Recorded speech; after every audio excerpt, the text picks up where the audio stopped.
across the UK, on DAB+, on YouTube, on your mobile, and on your side. This is Talk.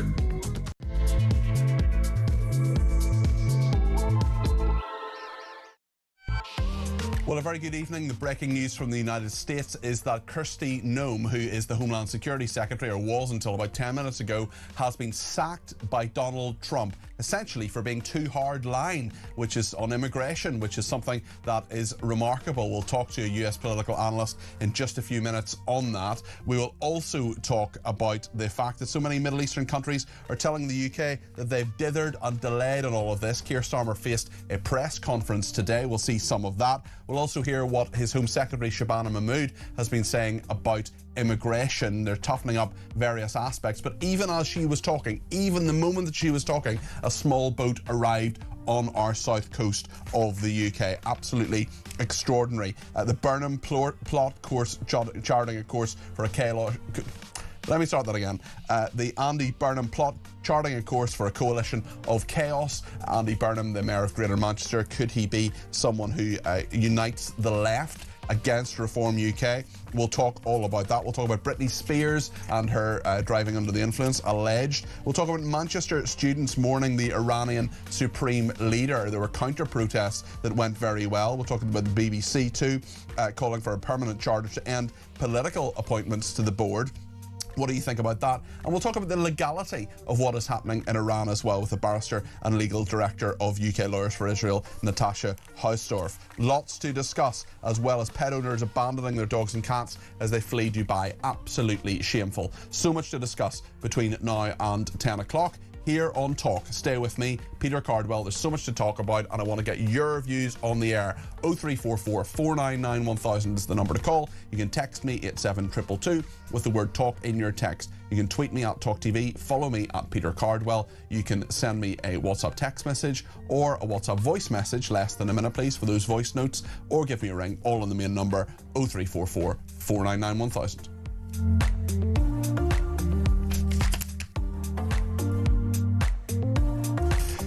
Well, the breaking news literally within the last 10 or 12 minutes is that the Department of Homeland Security Secretary Kristi Noem has been sacked. She's been replaced by a man called Mark Whelan Mullen, who's a Republican from Oklahoma, and her exit leaving Trump's mass deportation agenda without its most prominent face. There's been a public backlash on this. He has said she'll be moving to Special Envoy for the Shield of the Americas, which is a new security initiative in the Western Hemisphere, announcing on Saturday in Florida. That's very much like when you work with someone and they get moved to special projects. It looks like a completely meaningless job.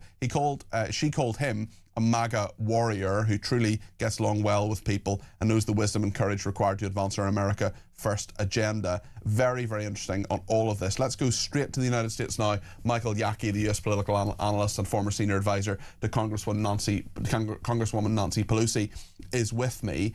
Michael, to be sacked by Donald Trump for being too hard line on immigration is really quite a feat, is it not? Well, you're assuming that that's why she got sacked, and I'm not certain if that's actually the case. In the hearing today, there was a lot of information about a big ad campaign that she was running for DHS, featuring her on horseback, wind blowing in her hair, things like that. Where did the contract come from? And the last thing you can do, I think the cardinal sin for anyone in the Trump administration is to take focus away from him. Okay. This is a time when he needs everyone to focus on him and the war in Iraq. And Noem is responsible, single-handedly responsible for why the Department of Homeland Security has no funding for about 2/3 of its activities right now. This thing on top of that, I think, was just the straw that broke the camel's back. I actually, Mark Wayne Mullen, a senator from Oklahoma, is pretty hard line as well. I don't know if he's going to actually change anything, but you cannot take focus away from the president, especially at a time like this when he wants people to focus on what he is doing in Iraq.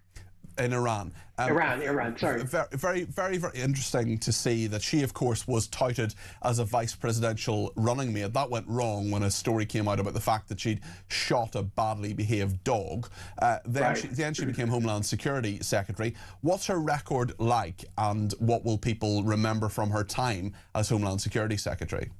Well, we know for a fact that she never would make your political animals book for her behavior with her dog. She's in it for being badly behaved. She's in there. That's how I know it. Okay. Well, I think that she will be seen as someone who took the Homeland Security down a path which I'm not too sure the American people are going to quite forget anytime soon. The deaths in Minneapolis, their shootings elsewhere, the fact that you had armed patrols walking through the streets of our country. And I'm not saying this as a Democrat. This is something that turned off Middle America. Mm. This was happening in Minnesota. This was happening in North Carolina. These are happening in Texas. This is places where the majority of Americans were not happy with what she was doing. And that's another thing that I think is going on, is that when you think about the calculus for the midterms, having Christine Noem wrapped around your neck as part of the narrative going forward, again, when he's fighting a war with American lives at stake in Iran, when he wants to focus on the economy, having these kinds of things, and now controversy around hundreds of thousands of dollars in a puff ad campaign. Like I said, you cannot commit the cardinal sin. Don't upstage. Don't take focus away from Donald Trump. There was a row too, wasn't there, about her lack of an apology for calling Renee Good and Alex Pretty domestic terrorists. They were gunned down by ICE agents. Right. In fact, all she said was, in her defense, she said, "Well, I was simply reacting to statements on the ground." When, of course, what we knew, and it was come out since then, the statements on the ground were contradicted on all fronts. So, I mean, her lack of remorse, which, like I said, exemplified by the fact that she killed her own dog. These kinds of things just, again, add up to pulling focus, creating controversy at a time when President Trump is desperately worried about the midterm elections and losing the control of the Congress, and having Christine Noem, who was really pulling the middle away from Donald Trump, is something that he just decided at this point he couldn't afford. The controversy today at the hearing, over the past few days, over the hearings, her lack of remorse, the possible misallocation of DHS funds, more and more stories about her use of the private jet, and whether or not she was having an affair with her sometimes chief of staff. These are things that, again, you just can't have. And criticism, too, from congressmen. One, Senator John Fetterman, who's a Democrat from Pennsylvania, asking Trump to immediately fire her, saying she was betraying the Department of Homeland Security's core mission. Two Republican senators, Tom Tillis from North Carolina and Lisa Murkowski from Alaska, they voted to confirm her, but they denied her resignation as far back as January. So clearly this has been an issue for some time, Michael. Yeah, no, it has been. And everyone's been surprised that she's stayed on as long as she has been. But what's interesting is that this is a time of year when presidents start to change their cabinet, because they are looking for either their legacy, their re-elect, or in this case for Donald Trump, the midterm elections, which, again, his greatest fear is that the Democrats take charge again, because he thinks there's going to be another impeachment proceeding against him, as well as whatever they're going to do to his agenda. So I think that Noem is just going to be the first. I think this is unnoticed. Everyone else in his administration, toe the line, keep your head down, do what I tell you to do. Don't do things on your own that you think are gonna do anything for you, because if they don't do anything for me, you're going to be gone. And I think that this is a very strong message sent to other members of his cabinet who have also been caught in controversy, also been caught in potential scandal. And if I'm someone like Kash Patel, I would be a little concerned too. So we'll just see how things go over the next few months. Michael, thank you, and thanks for joining us at short notice there. Michael Yaki there, US political analyst and former senior advisor to Congresswoman Nancy Pelosi. So a big development there, a sacking from his cabinet, Donald Trump sacking Kristi Noem there, who was the Department of Homeland Security Secretary. Simon Diggins is with us now, Colonel Simon Diggins, military and defence analyst on, well, perhaps I'll get your reaction to that, first of all, in terms of what Donald Trump has been saying and doing. Just briefly, Simon, on Kristi Noem going, whether you think this very domestic figure will have much of an impact on what's happening in the international outlook of Donald Trump. Perhaps he's warning others, it's toe the line, don't be bigger than me, and don't go off on solo runs. Peter, good evening to you. I think that there's always a crossover interest, isn't there?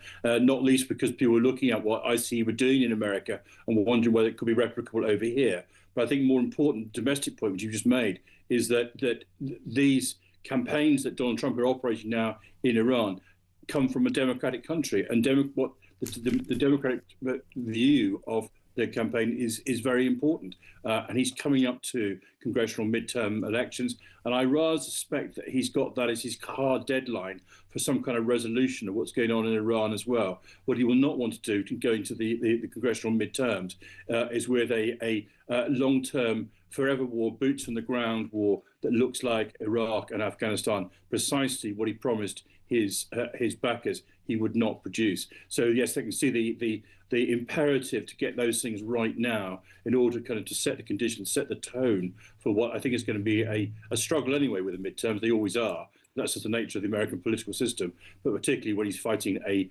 controversial war in Iran at the same time.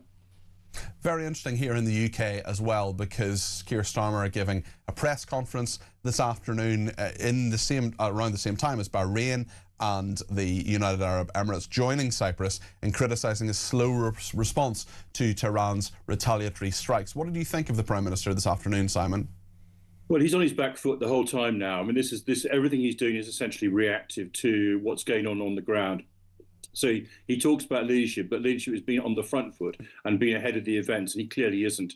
We had John Healey this morning having to go to Cyprus and basically apologise to the Cypriots, when the Cypriots explained to him quite correctly that they have a treaty obligation. We have a treaty obligation with them to provide a defence, which we clearly were not doing. And you said the Bahrainis and the Emiratis have been critical of the UK's position. We have established over many years good relationships with the governments in the Gulf, and we appear to have thrown the whole thing away, which I think is extraordinarily disappointing. They're out of need. They're very clear about what they think about Iran, and they loathe Iran. They loathe the way in which it has destabilised their countries. They loathe the way it throws its weight around. And while they may not have agreed with the precise details of what Israel and America are doing, they did expect that when what was an entirely predictable reaction by the Iranians, the use of their ballistic missiles and drones, and not just directed at American targets, but elsewhere, they rather expect their allies, Britain amongst them, in fact, Britain to the foremost would have been better, actually do something about it. As it is, we are basically absent. Yeah, it's a very interesting point, and certainly in the context of everything that's going on, I do wonder whether we're doing enough, especially when you talk about being defensive. There's this big story in The Spectator that has just emerged as well, Tim Shipman reporting about how apparently Keir Starmer wanted to use some of the bases, but others saying no for Diego Garcia as well. The fact that that is leaked is remarkable by itself. Have you seen this reporting, and what do you think of it? I have. I think the other thing that came out from that, and I think it was very interesting, but a couple of things are interesting. One, of course, was the malign influence of Ed Miliband, which came through very strongly. But the second thing that came out was how early the Americans basically signalled to us, we're talking about February the 11th, that they had at least a plan in place to conduct operations against the Iranians if the Iranian negotiation did not work. So we knew formally from February the 11th, this is what the Americans were planning. That would have given us plenty of time to get resources in place. But we chose not to do anything about it, we just ignored it completely. And then suddenly on Tuesday, on Tuesday morning at 9 o'clock in the morning, they suddenly discovered they could get one of the Type 45s out there. The Type 45s could have gone at any stage from February 11th onwards.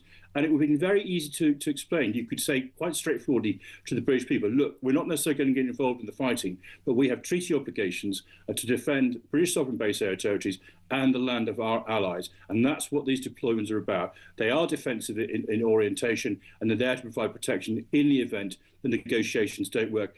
I would just call that straightforward, prudent, precautionary planning. And I think, frankly, I'm going to use very strong words, I regard this as a dereliction of duty that we have not got those resources in place. As it happens now, the HMS Dragon, God bless it, and all who sail it, are not going to arrive for nearly 2 weeks. Yeah. I mean, that's and Cyprus deploying a ship is going to arrive where it needs to be far sooner than that. Yeah. This is quite embarrassing, isn't it, Simon? I think it's more than embarrassing, Peter. I think actually it's a scandal, and the scandal is multi-level. I mean, leave aside the argument about whether or not we should be actually supporting President Trump and Netanyahu, and I think you and I have discussed. My views are that we should be. But leaving aside that, it's shown structurally how weak we are. The fact we had all 6 of our Type 45 destroyers basically in dock at the same time. We had no reserve. I mean, 3 of them are basically in kit form on the side of the dock, but none of those were available. And then we deliberately, and it must be regarded as a deliberate choice, choose not to put one of those vessels in a place where they could do any significant assistance when that was obvious. Because, as I said, the actions or the potential actions of the Iranians was entirely predictable. Look what happened last June. Look what happened in October 24. Every time they are attacked, they lash out. They don't just go for the people who are attacking them. They lash out at all the Gulf countries who are providing harbours for them, or they can try and intimidate them. So the fact that they have fired and their proxies, Hezbollah, fired at Cyprus, it would appear entirely predictable. So we would have known and understood what the Iranians were going to do, and we did not put in place forces to protect ourselves. That is a scandal. Thank you very much indeed, Simon Diggins, their military and defence analyst, and lots of people getting in touch. We'll get to all your calls, text, tweets and voice notes in just a few minutes' time. Just one for the meantime. Dawn in Chelmsford says, when I heard Starmer's press conference today, I was reminded of Comical Ali, who told lots of fibs during the war on Iraq. This is Comical Keir, says Dawn. And yes, I remember that certainly in the war in Iraq, and it's a very interesting position from Keir Starmer, as Simon was saying there, just in regard to everything that was going on, and indeed the fact that he wanted to do something but his cabinet held him back. Keir Starmer responding to Donald Trump's criticism, of course, was something that happened at Prime Minister's Questions yesterday, and we know that there are so many ways that he has attempted to defend himself. We'll look a bit more into what happened at that press conference a bit later on in the show. We're also going to talk to Philip Kisley next about a plot by Andy Burnham, the Mayor of Greater Manchester, in terms of the coalition of chaos. He's calling on the left to unite against Reform UK. What do you think about that? And what do you think about all the big developments this evening? The Homeland Security Secretary gone, and the fact that we're being criticised. A dereliction of duty. That's what Simon Diggins said, former colonel in the UK Army, after Bahrain and the United Arab Emirates have joined Cyprus in criticising Starmer's slow response to Tehran's retaliatory strikes. Let us know your thoughts. 0344 499 1000. Stay with us here on Talk.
no doubt that the British government has acted in an incredibly weak, equivocal way. It's easy to start a war, very difficult to ensure that the aftermath doesn't descend into complete chaos. What's your view of that outburst of Trump? Well, Trump doesn't mince his words, but I think his criticism is justified. I mean, we should have realised where our national interests stood, and he should have expressed immediate support. We have pursued a ludicrous energy policy, preceding this government, frankly, and all the knock-on effects to that for our economy are catastrophic.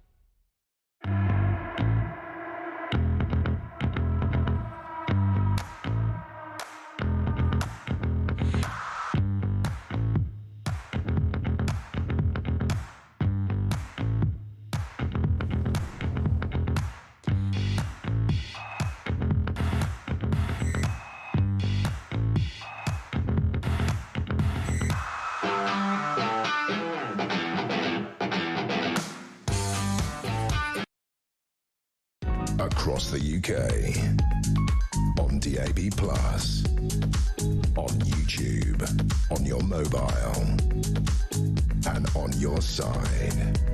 This is Talk. It was astonishing earlier when Keir Starmer, the Prime Minister, failed to deny reports that Ed Miliband and a few other ministers, including Yvette Cooper, were the ones who didn't want him to act on Iran. The Daily Telegraph reporting this today based on a report in The Spectator magazine, which isn't even out yet. It's out later. I think it's tomorrow is the day The Spectator comes out, certainly the day it gets delivered to me. Relying on a legal opinion by Lord Hermer, the Attorney General, who else, Mr Miliband reportedly presented a petulant, pacifist, legalistic and very political case against the strikes and any UK involvement. A source told The Spectator he fundamentally doesn't like Trump and he doesn't like this Iran thing. He was backed by the Chancellor and Foreign Secretary who argued for Keir Starmer to hold firm against pressure from Washington to join the war. So Yvette Cooper, Rachel Reeves and Ed Miliband were the ones holding back Keir Starmer. Well, he says his mission is to protect our people and allies. There was a Prime Ministerial press conference earlier on at Downing Street. This is what the Prime Minister said. Our number one priority is protecting our people. And that's why, long before the US and Israeli action last weekend, we had already deployed additional military capabilities to the region to defend our interests. And I want to pay tribute to our brilliant armed forces. Throughout January and February, we were moving defensive assets to Cyprus and Qatar. Fighter jets, air defence missiles, advanced radar and systems to take down drones, to ensure we were in a heightened state of readiness in advance of any conflict beginning. When the strikes began on Saturday, we immediately put those jets into the sky on a mission to protect our people and our allies in the region. And despite the fact that he was unable to have unity in his own cabinet, he wanted unity from us and from others. This is what he said about that. Faced with this new geopolitical crisis, the sad fact is that some will try to use it to divide us. That's why the government is reaching out to communities across the United Kingdom, Jewish and Muslim alike, making sure that communities and places of worship have appropriate protective security in place. But look, as a nation, we should come together in this moment. Yeah, very good. 2.5 years after the 7th of October attacks to finally acknowledge that there needs to be greater protection for synagogues.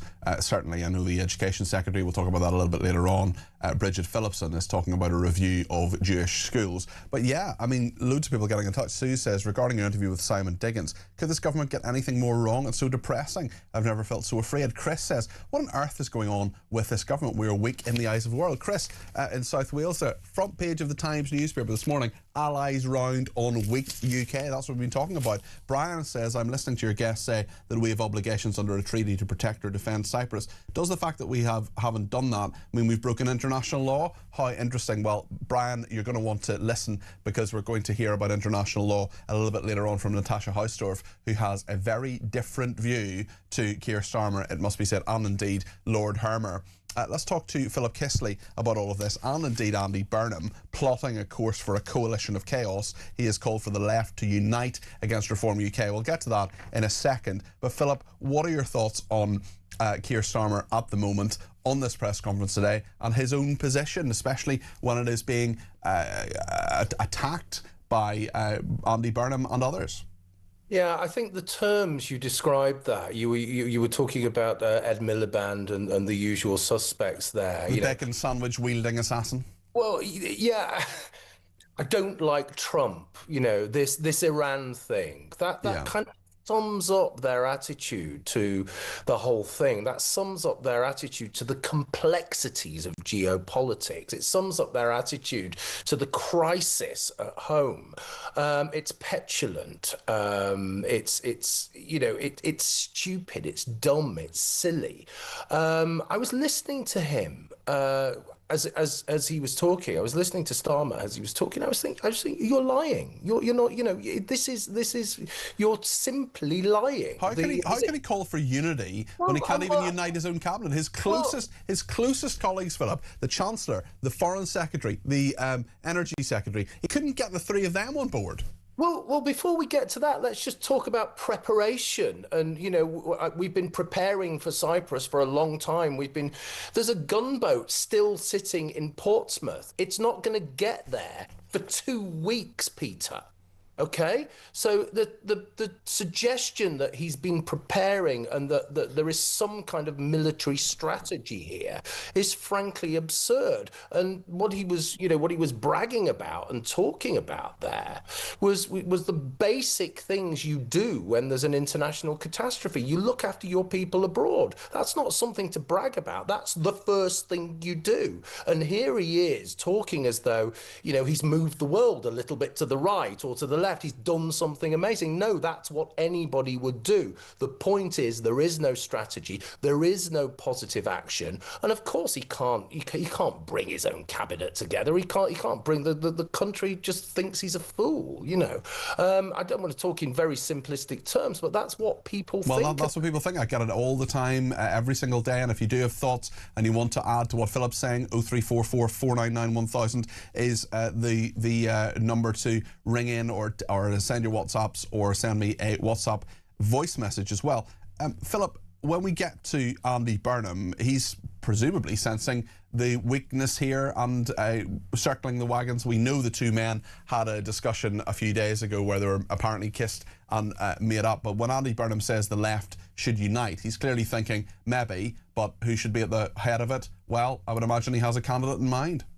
I would imagine he does, and just to bear in mind, there's been a poll I think over the last day or so which has said he would have won Gordon and Denton. I mean, it's only one poll. You can think about it as you want, but I think he is probably the most popular political figure in Manchester as well. He's certainly the most likely for Labour candidate to have won that. Yeah. So he's riding high at the moment, and he's talking about the politics of division. He's talking about people being pitted against each other, while in the same breath talking about getting in bed with the Green Party, getting in bed with Mothin Ali. So we're all concerned, Peter, I think we're all concerned about democracy, very much so, the state of democracy. We're all concerned about block voting, clan voting, all of that kind of stuff. But I don't think Andy Burnham is really concerned about anything like that. The Labour Party aren't. The Labour Party are concerned about the Labour Party, and Andy Burnham is concerned about Andy Burnham's career. So I think, it's almost the kind of the politics of kindness and a kinder politics, isn't it? We remember what happened when we used to hear that kind of talk, and that was when the Labour Party went into special measures straight away for anti-Semitism. Now, Shabana Mahmood has just come out today and said that Nigel Farage is an ethno-nationalist. Now, that patently is not true. Nigel Farage may have many faults, but crude lumpen ethno-nationalism is certainly not one of them. So you cannot talk about Westminster being deaf to the general public, about bringing people together, politics for people on the one hand, and crudely lying on the other. I mean, this is the politics of desperation. They are desperate. This is my point, I think, Peter. Yeah. They are desperate. They will do anything. They will collaborate with any lunatic to keep their hands on power. And that's a very, very dangerous place to be. Philip, thank you. That's Philip Kisley there, Senior Fellow at the New Culture Forum. And Philip will be one of a number of people we'll be having on the show on the debate desk, which is going to return from Monday. I'm taking it from my weekend shows to the evening shows, and the format, it may change from night to night, but we'll hopefully keep it as consistent as we can. We'll do the top story, and then at about 7:20 until 8 o'clock, we're going to have the debate desk with some top panellists going through the stories of the day. It worked really well on the weekend programme, so we're going to see if it works on the evening programme. So Philip will be part of that, I hope. Noel is on Nottingham, and one of the many people I want to be part of the callers who are calling this programme. Noel, you have some thoughts on what Starmer said there at that press conference, that clip we heard a few minutes ago. What would you like to say? Peter, hi. It's great to talk to you, brother. I just want to say first, I was brought up in a Methodist family in the South, so we might have different identities, but similar religion, me, myself, and yourself. And well, I was a Methodist. Yeah, I was brought up in the Methodist tradition. Yeah. Yeah, John Wesley man. I went to studied on a PhD and also done a master's in Islamic studies and Hadith science. And sadly, I lost my wife and 2 kids in the church explosion in Egypt in 2012. I'm so sorry to hear that, Noel. My goodness, that's very difficult. And I came back here because a friend of mine in Nottingham, whom I went to college with, brought me back. I have PTSD and different things, and I'm disabled, and I still have shrapnel in my spine. But, you know, God is good, and this country is great. But I feel like a third-class citizen, Peter. I heard him talk about Jews and Muslims. Christians were never mentioned. It's almost like we don't exist, Peter. You know, this country, apart from Ireland, North and South, and some in Scotland and some in England, you know, it's a sad state of affairs when we're basically ran by Darwinists and atheists. And, you know, atheism, as you know, is just a subjective analysis. And there is no objective proof, you know what I mean, unless you have faith. Of course, of course. And I mean, what would you like Keir Starmer to do to protect people of faith, and particularly Christians, Noel? Peter, I have seen hundreds of churches being burnt down in the Middle East. I have seen people thrown off roofs. I have seen my wife and 2 little boys murdered in Egypt in 2012. I'm a lonely man. I have seen men get up on churches and take off crosses in this country. And, you know, I love this country. I'm an Irish man. I'm an immigrant, you know. I'm from the Republic. Yes. So do you fear a similar assault on Christianity in this country?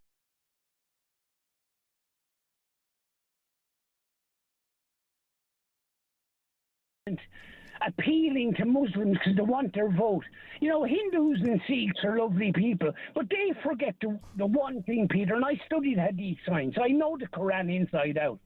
They should read Surah 98:6, where it says that Christians and Jews are the worst of all creatures. You know, Surah 9:5, where it says, kill them where you find them. You know, they don't. They're very clever. And we have a government who panders to them. You know, I lost everything, but I didn't. I haven't lost my faith. You certainly haven't, Noel, and thank you for giving me a ring this evening. I really feel for you. You've been through a lot, but you've spoken very, very eloquently there, and thank you for it. Lots to discuss. We will continue discussing what Noel was discussing, certainly, and we'll also talk to Tobias Ellwood, the former Defence Minister, about these Middle East allies telling the UK, you failed us on Iran. That's what they're saying. Stay with us here on Talk.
Across the UK.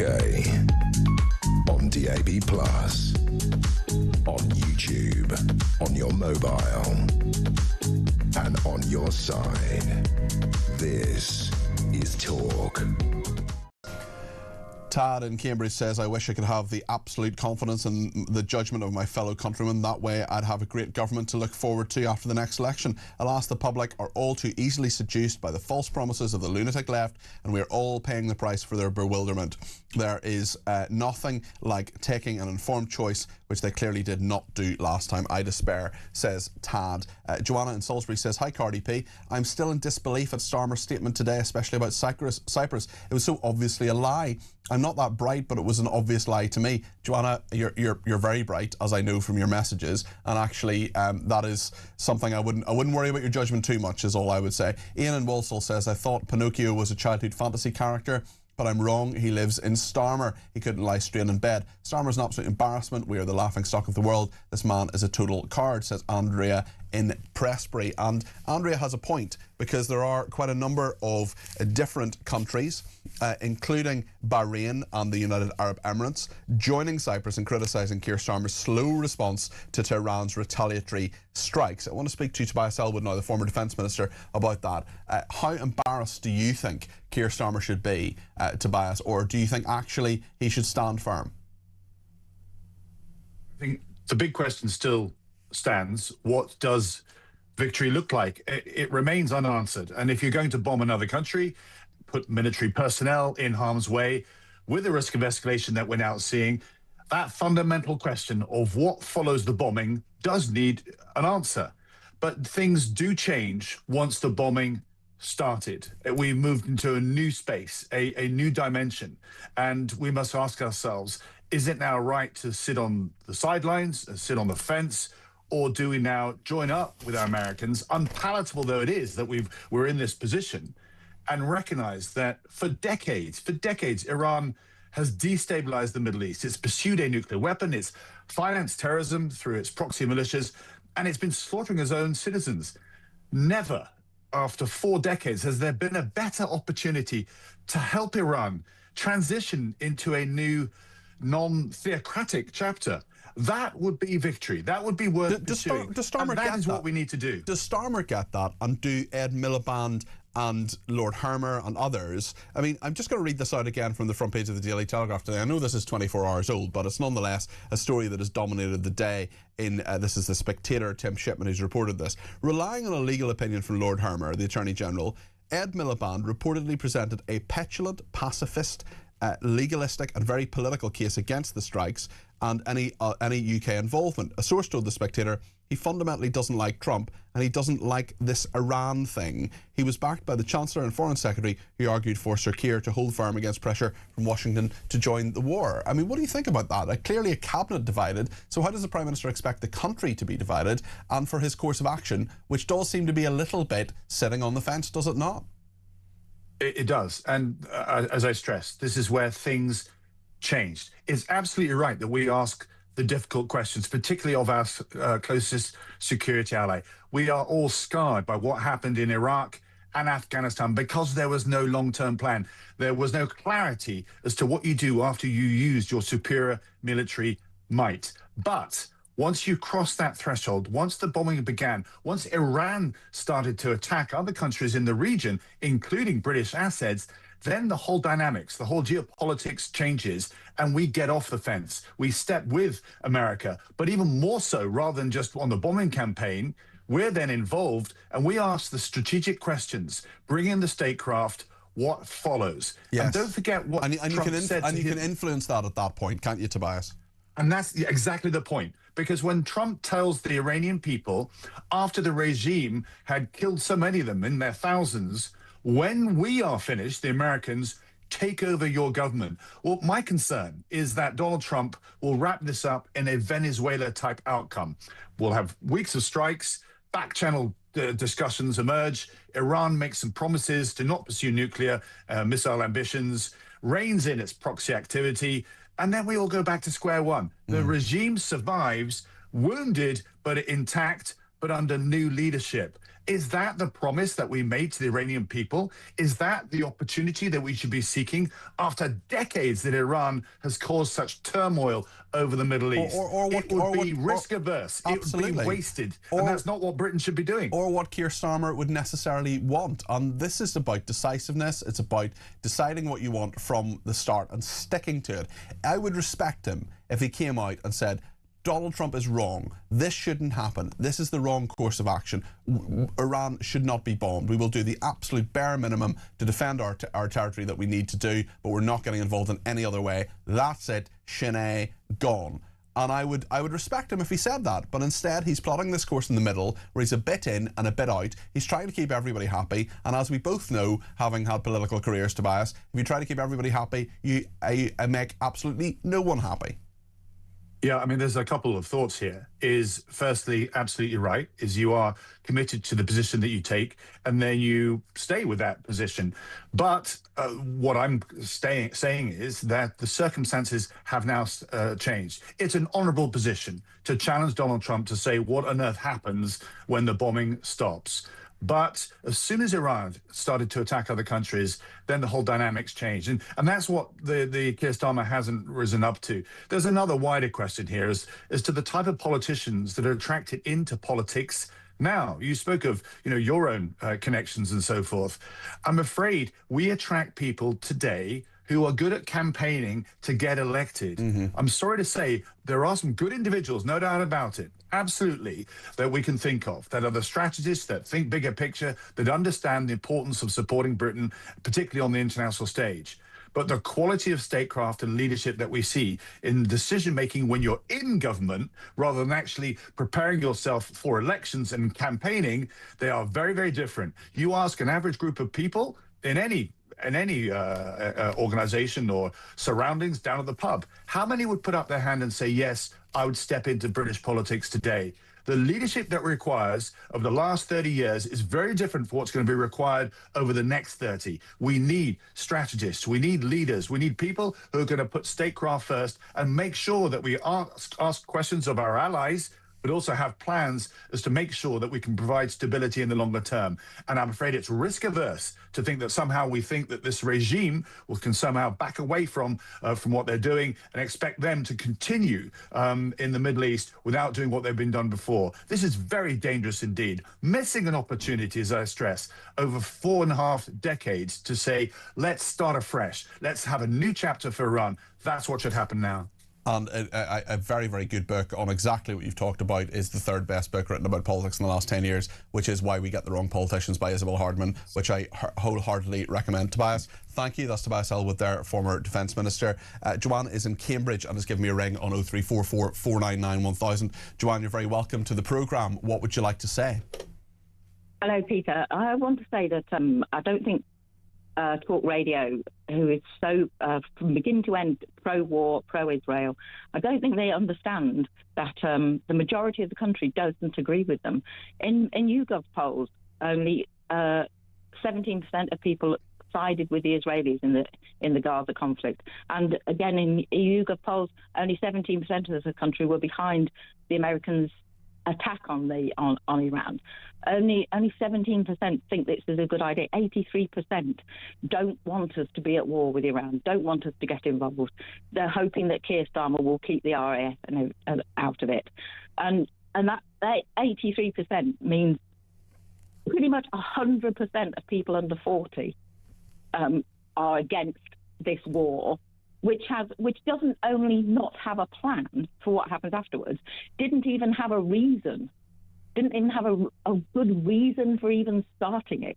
It's just that the Israelis and the Americans wanted to start it. Do you not think, Joanne, first of all, I mean, I don't doubt your statistics. I read some of the YouGov polling earlier. The public can be wrong. It's possible, and also it's possible that our viewers and listeners aren't representative of every single person who lives in this country. Joanne, I just wonder from your perspective why you think there wasn't an idea to go there, because so many people in this country say they care about human rights, say they care about democracy, say they care about women's rights, for example, yet stood idly by and said very little when 70,000 people were machine gunned down by the Iranian regime. because that's a complete lie. There was no 70,000 people or 60,000 people or 30,000 people. That was just a blatant lie. The only people that were killed Joanne, that's absolutely not correct. There has no evidence. There has been no evidence. There has been offered no evidence by our government. So you're happy, are you? Okay, Joanne. Joanne, if it's going to be a conversation, you're going to have to listen to me, and then I'll listen to you. Are you saying that the Khamenei regime didn't breach people's human rights, didn't lock up prisoners, didn't hang women for being raped because they were guilty of adultery in the Islamo-fascist view? Are you saying that there's no moral case to go into Iran? There are lots of regimes around the world that breach people's human rights. It's not a good enough reason to just wage war against one country. So we should sit by and do nothing. I want to talk about the majority opinion, because the government of this country should represent the majority opinion. It should. The government of this country that you criticise. And I'm a reform voter. I'm on the right. I'm not a lefty. I'm a reform voter, and I possibly won't be voting reform in the future because of their very pro-war, pro-Israel stance. And I've got 3 grown-up children who are keen reform voters, and they're very much on the right side of politics. But they, like everybody, 100% of people under 40 in this country, do not want to see us wage war with Iran, and aren't pro-Israel, and their sympathies lay with the Gazans.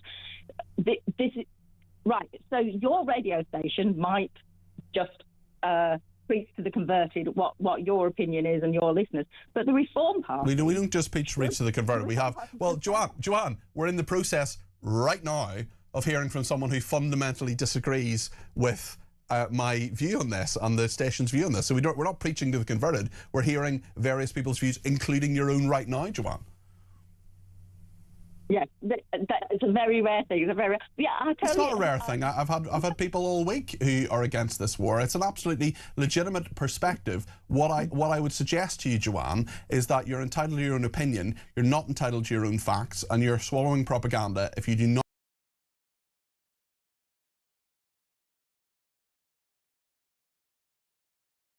Bullshit figure. Okay, you can't use those words on the air, Joanne, and we've had to take you off the air for doing that. But I want to ask you one more thing.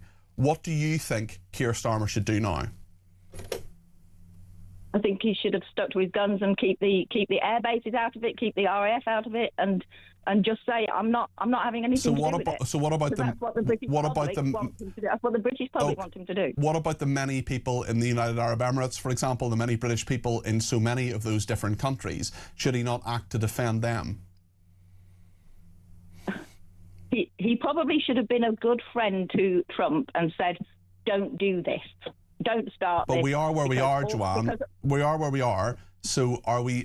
You may not like it, and that's fine.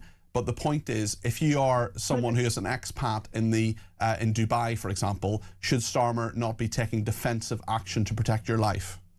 No, absolutely not. Absolutely. So you're not. happy for those people to die? If I left and I went to live in Dubai or something, I would not expect the armed forces of the country I left to protect me. No, I don't expect that.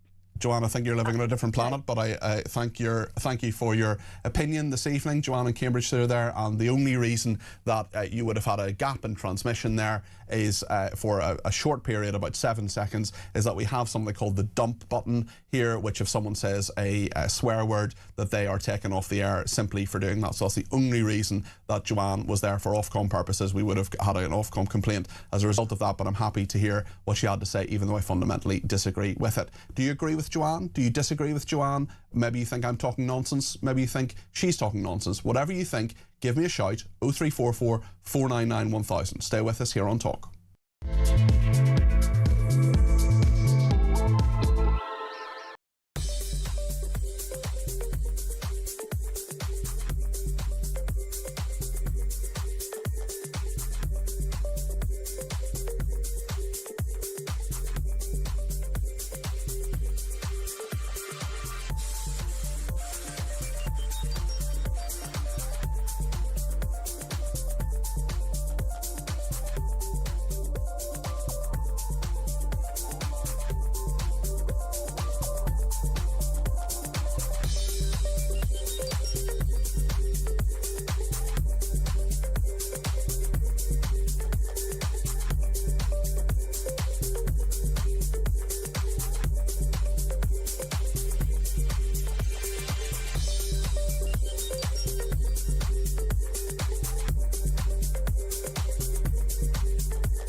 no doubt that the British government has acted in an incredibly weak, equivocal way. It's easy to start a war, very difficult to ensure that the aftermath doesn't descend into complete chaos. What's your view of that outburst of Trump? Well, Trump doesn't mince his words, but I think his criticism is justified. I mean, we should have realised where our national interests stood, and he should have expressed immediate support. We have pursued a ludicrous energy policy, preceding this government, frankly, and all the knock-on effects to that for our economy are catastrophic.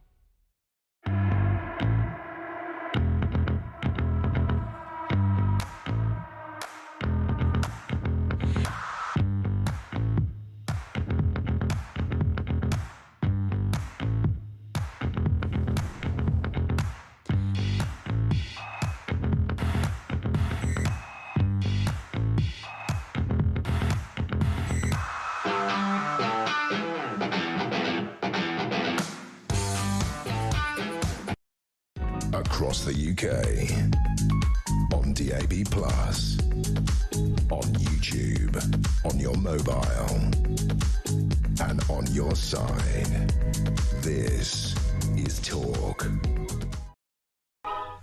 To some breaking news, Joni Reid, who is the Labour MP for East Kilbride, has been suspended from the party. She's lost the whip from the Labour Party. We'll bring you more on that as the show goes on. Her husband has been arrested and bailed on allegations which he denies of being a spy for China, as have two other people. Lots more to discuss on that. But now actually I want to talk about immigration with Kevin Foster, who is the former Immigration Minister, because Shabana Mahmood says she wants a fair migration system. Let's just remind ourselves what she was saying today. There is ample space for a migration system that is fair, but where it needs to be, firm. There can be both compassion and control in a system that rewards contribution and those who play by the rules. Plenty in this, Kevin. Will it work? Yeah, there's plenty in it, and it's a very different tone to what Labour was saying in opposition. Now, there are some welcome changes, some things she's looking to do in terms of removing people from the country, tightening up settlement rules.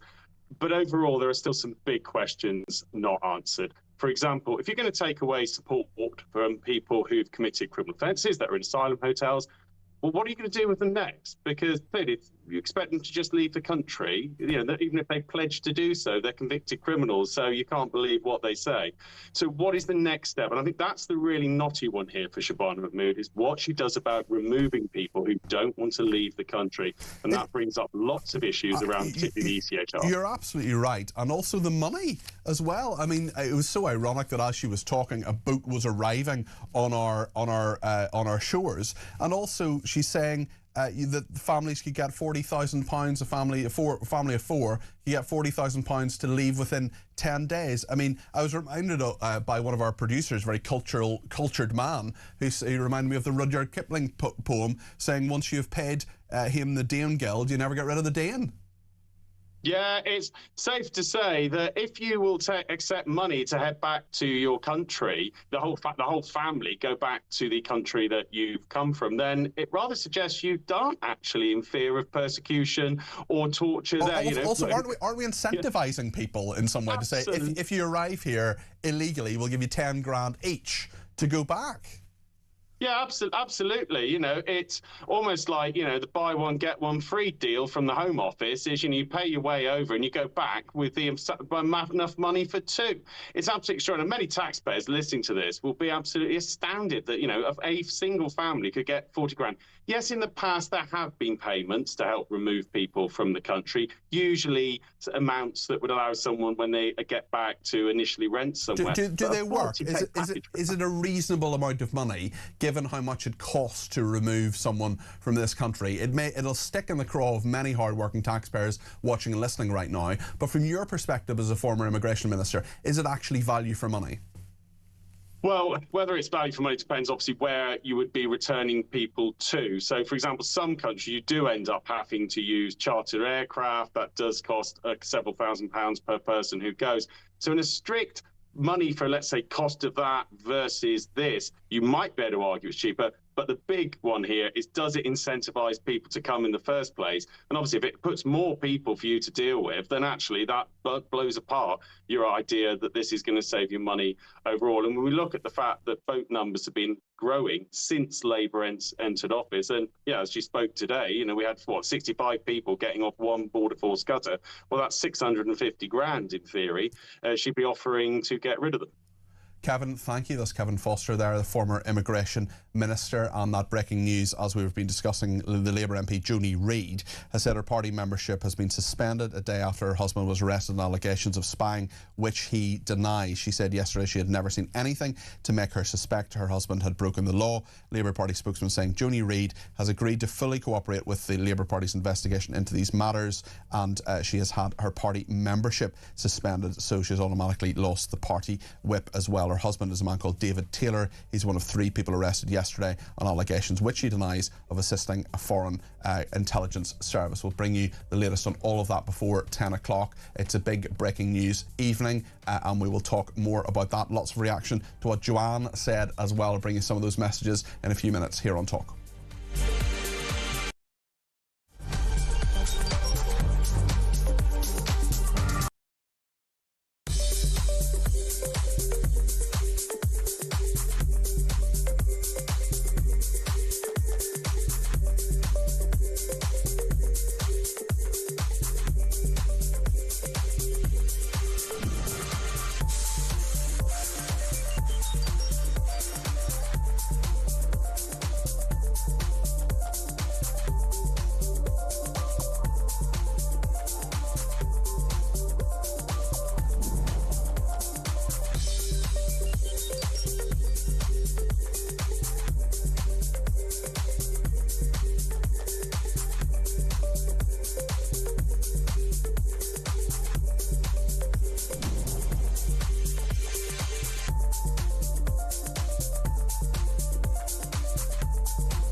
Across the UK, on DAB+, on YouTube, on your mobile, and on your side.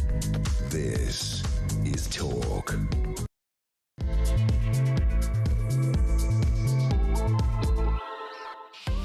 Well, we're reacting to that breaking news here on Talk that Joni Reid, the Labour MP, has been suspended. We'll talk more about that. Her husband is accused of spying for China. He has been bailed by police and denies the allegations, as do 2 other people. We'll talk as well about what Joanne was saying a few minutes ago. Lots of people have been reacting to that. And indeed about Manchester students mourning Iran's supreme leader. Honestly, this is happening in our country. Yes, really. 100 people gathering for a memorial to the Iranian supreme leader who was killed in that airstrike in Tehran. There were counter-protesters. They did a great job and made it very, very clear that it's good that Ayatollah Ali Khamenei has gone, but there's so much more to do as well. Also, Bridget Phillipson, who is the Education Secretary, she has launched a review into surging anti-Semitism in schools. This has been going on for years. It's now at twice the level it was even in 2023 before the 7th of October. We'll talk to Jake Wallace-Simons about that and take your calls, text, tweets and voice notes. 0344 499 1000 is the number to call. You can text me 87222 with the word talk in your text. You can tweet me at talkTV. Follow me at Peter Cardwell. You can send me a voice note, less than a minute please. You can send me a WhatsApp text message or give me a ring, all on the main number 0344 499 1000. Also this hour, we'll be talking to the Deputy First Minister of Northern Ireland, Emma Little-Pengelly, about the fact that she is doing right by her citizens, including those with Irish passports, to try to get them out of the Middle East. Her counterpart, the First Minister, not so much. So much to discuss between now and 10. Stay with us here on Talk.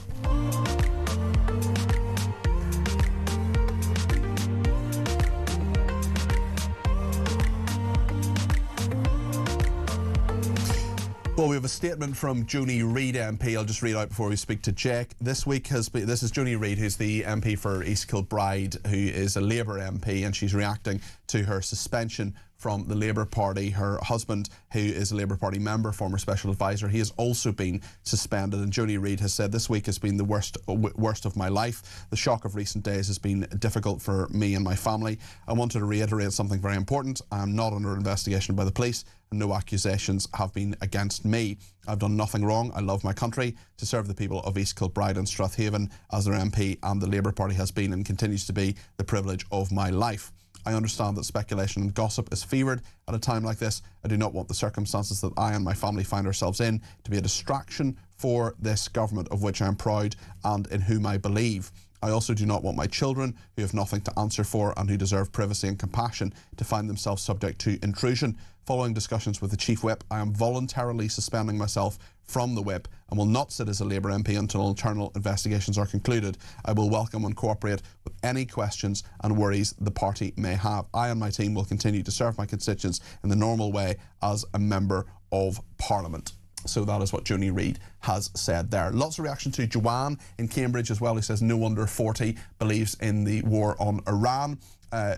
Reese has been in touch today. Just to clarify, Joanne said 100% of people under 40 do not want us to be at war with Iran. I'm 27. I definitely do want us to join US and Israeli forces. We have proven that our military is inept, and frankly, we're nothing without the protection of the US. We need them. We should be standing by them at all costs. Terry says, I don't think Joanne is a reform voter. Lots more on that coming up, but I want to speak to Jake Wallace-Simons now, the author and columnist, about absolutely horrendous scenes in Manchester, up to 100 people gathering to memorialise, to say what a dreadful thing it was that Ayatollah Ali Khamenei is dead. The number of tears I will shed for his death is absolutely zero.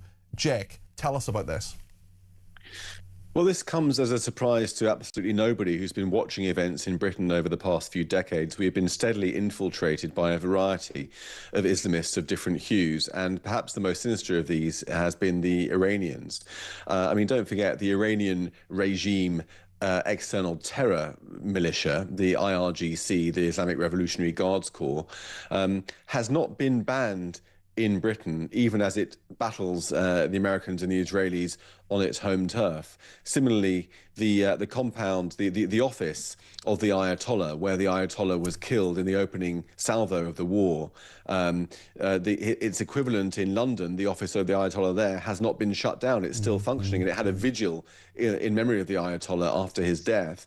And up and down the country, we see the effects of allowing the Iranians to operate here, to win hearts and minds of our young people at universities, to turn Muslim communities to their cause and against the host country Britain and against Western values. And those results are plain to see in the vigils and memorials and marches in favour of the most evil regime on planet Earth. Also, we've just seen a second ago, perhaps we can put it on the screen again, what's happened in Belfast, where you have actual Iranians, actual people who have gone from the regime, who have left Iran to live in Northern Ireland. We're going to be speaking to the Deputy First Minister of Northern Ireland in a few minutes' time, who are there saying what a good thing it is that Iran may have its freedom. And you have pro-Palestinians and anti-Israeli activists explaining their own country to them. I mean, it's absurd, and it just shows the bizarre red-green alliance in this country, that they think that things like Khamenei going is bad, and indeed that Iranians who time and time and time again have been tortured, have been exiled, have been raped and burned and shot by the administration, by the regime in Iran, those who've been wise enough and fortunate enough to get out are having their own country and the own politics of that explained to them by loony lefties. Yeah, there are only two words that that come to mind to describe these people you're seeing on the screens there.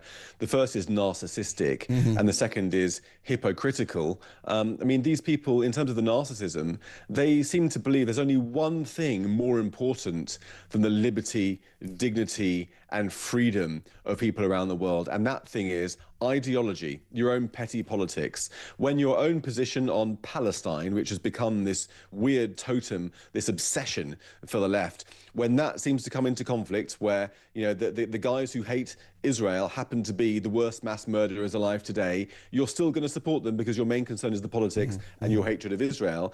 And the hypocrisy comes into it because these people bang on about human rights, bang on about international law. Where were they in January when more than 30,000 Iranians were butchered in the streets over a 48-hour period? They were silent. They said absolutely nothing. It's worse than that. It's worse than silence, because we've had a caller about 10 minutes ago, Jake, I don't expect you to necessarily have been listening, Joanne in Cambridge, who said that that's propaganda and didn't happen.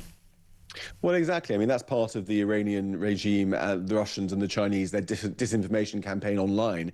They've managed to con gullible people to think that up is down and down is up. But these people, they were totally silent when that butchery took place, and only subsequently, when the Israelis and the Americans are trying to stop that tyrant from doing it anymore, do they suddenly find this concern for international law and human rights in order to protect, by de facto protect, the Ayatollah and his regime. They absolutely disgust me. They're contemptible.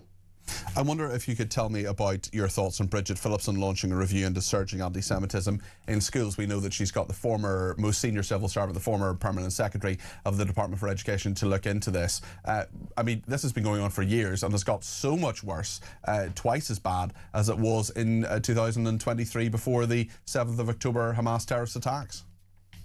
Yeah, I mean, what we've seen since October the 7th, as we've just discussed, has been this new political Islamist insurgency and the far-left insurgency that aims not just to overcome and subdue Israel and by default Jews all around the world, but also is setting its sights on Britain, on the West. I mean, we saw just the day before the Iranian war began, the statue of Winston Churchill was defaced with pro-Hamas and pro-Gaza slogans, including "Globalise the Intifada." That's the statue of Winston Churchill, the symbol of Britain, the greatest Britain. These things are all part of one effort that might not have any individual leader, might not necessarily be organised from a central government, but it has this sort of a virus that animates people on the left and militates them against our interests. And we see this in schools. I mean, the anti-Semitism that is spreading, what I'm trying to say is not just anti-Semitism by itself. It's part of a movement that's trying to destroy Britain and our values and bring us all down with it. And Bridget Phillipson, I mean, all power to her elbow, trying to do something about it. But it feels very much as if she's trying to close the door after the horse has bolted, because we've seen the march through the institutions of the left taking place in recent decades with nobody standing in their way, and no institution has been more influenced by the left than schools and universities. They've been focusing on the education system. Pretty much all teachers these days are left-wing. They're all trade unionists. They're all pro-Palestine. Find one who's pro-Israel. I mean, maybe there's a few in the country, but very, very few. These are the people influencing our children, even though the Education Act forbids political indoctrination. It's a dangerous time for Britain, and no more so than with our schools. I think that's a really, really good point, and anti-Semitism more widely is very, very dangerous. I wonder what you think about Keir Starmer, I think it was 2 nights ago at an iftar dinner, making absolutely clear to his predominantly Muslim audience, this was in Parliament, that the UK wasn't involved, and really saying again to that audience that was the case. I mean, there's so many people, and perhaps you're one of them, Jake, you agree with me, that so much of what Keir Starmer does these days is looking over his shoulder at the Muslim constituency that is represented by the Green Party, the pro-Gaza MPs. I'm not saying every single Muslim in this country will be sad that Khamenei is gone. Of course they won't. But clearly there is a worry from Keir Starmer in this, and that may well be influencing his actions. I wonder what you think about that. Yeah, I mean, Keir Starmer, seems to have replaced the old word, Churchill's word, victory, with appeasement. Every time Churchill would have spoken about victory, he seems to favour appeasement. The policy of the government seems to be think of what Churchill would have done and then do the opposite. And it seems to me that if Keir Starmer was trying to deliver a Churchill-style speech, he would say, we will not fight them on the beaches. We will not fight them in the towns and villages. We will check the legality of fighting them in the hills, and we have already surrendered. I mean, that's a very, very good analysis there, Jake. Thank you, Jake.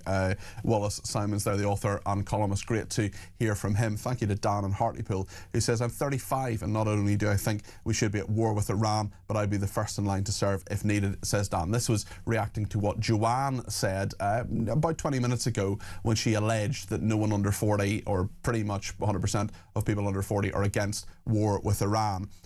Mike says, if Joanne from Cambridge says she is a Reform voter, then with those views, she's supporting the wrong party. I suspect she isn't a Reform voter and obviously has left-leaning views. She states the majority of us don't want to support the US in this war, but I believe she's also wrong on that too. I have adult children, one of whom works in Dubai, and all of them support Trump, which is interesting. The other view of Joanne's I found interesting was when she said that she would not expect the home country to protect people when they're abroad. I mean, that is what we do. It's not just us. There's so many other countries. If Americans are in a war zone, if Brazilians are in a war zone, well, the Brazilians go and get them back, or the Americans go and get them back. That is what countries do. So I found Joanne's call interesting, curious, and also absurd when she said that she believed it was propaganda that those tens of thousands of people were murdered by the Iranian regime. It happened.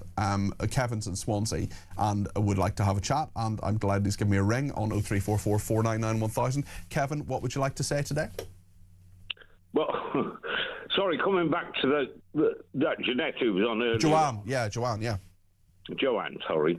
And she was saying about the war. Now, the fact is that we've got defence. We should be defending places like Cyprus because we've got friends that are, there's people I've got friends in Cyprus. So they, this is important that we defend our position. Sorry. No, Kevin, listen, it's interesting what you say, and I think that there are a lot of people who will say that we should be defending Cyprus, we should be defending our bases, and we should be taking a more muscular stance on this. Yeah. Kevin, I just wonder what your advice would be to Keir Starmer, what you'd like him to do now. I don't know what I can say. All I can say is like the lights on and there's nobody in. Yeah, I think a lot of people feel that way. Kevin, listen, thank you very much for your thoughts on that. We'll talk about the BBC in a second. We are going to talk to the Deputy First Minister of Northern Ireland, Emma Little-Pengelly, a little bit later on. But we're going to talk about the BBC next with Alex Dyke, the former BBC presenter, because they've suggested the licence fee could be cut if more people pay it, and they've also called for a permanent charter to end political appointments to their board. I wonder what you think about that, and what you think about what Kevin and indeed what Jake Wallace Simons and indeed what Joanna were saying as well. 0344 499 1000. Stay with us.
no doubt that the British government has acted in an incredibly weak, equivocal way. It's easy to start a war, very difficult to ensure that the aftermath doesn't descend into complete chaos. What's your view of that outburst of Trump? Well, Trump doesn't mince his words, but I think his criticism is justified. I mean, we should have realised where our national interests stood, and he should have expressed immediate support. We have pursued a ludicrous energy policy, preceding this government, frankly, and all the knock-on effects to that for our economy are catastrophic.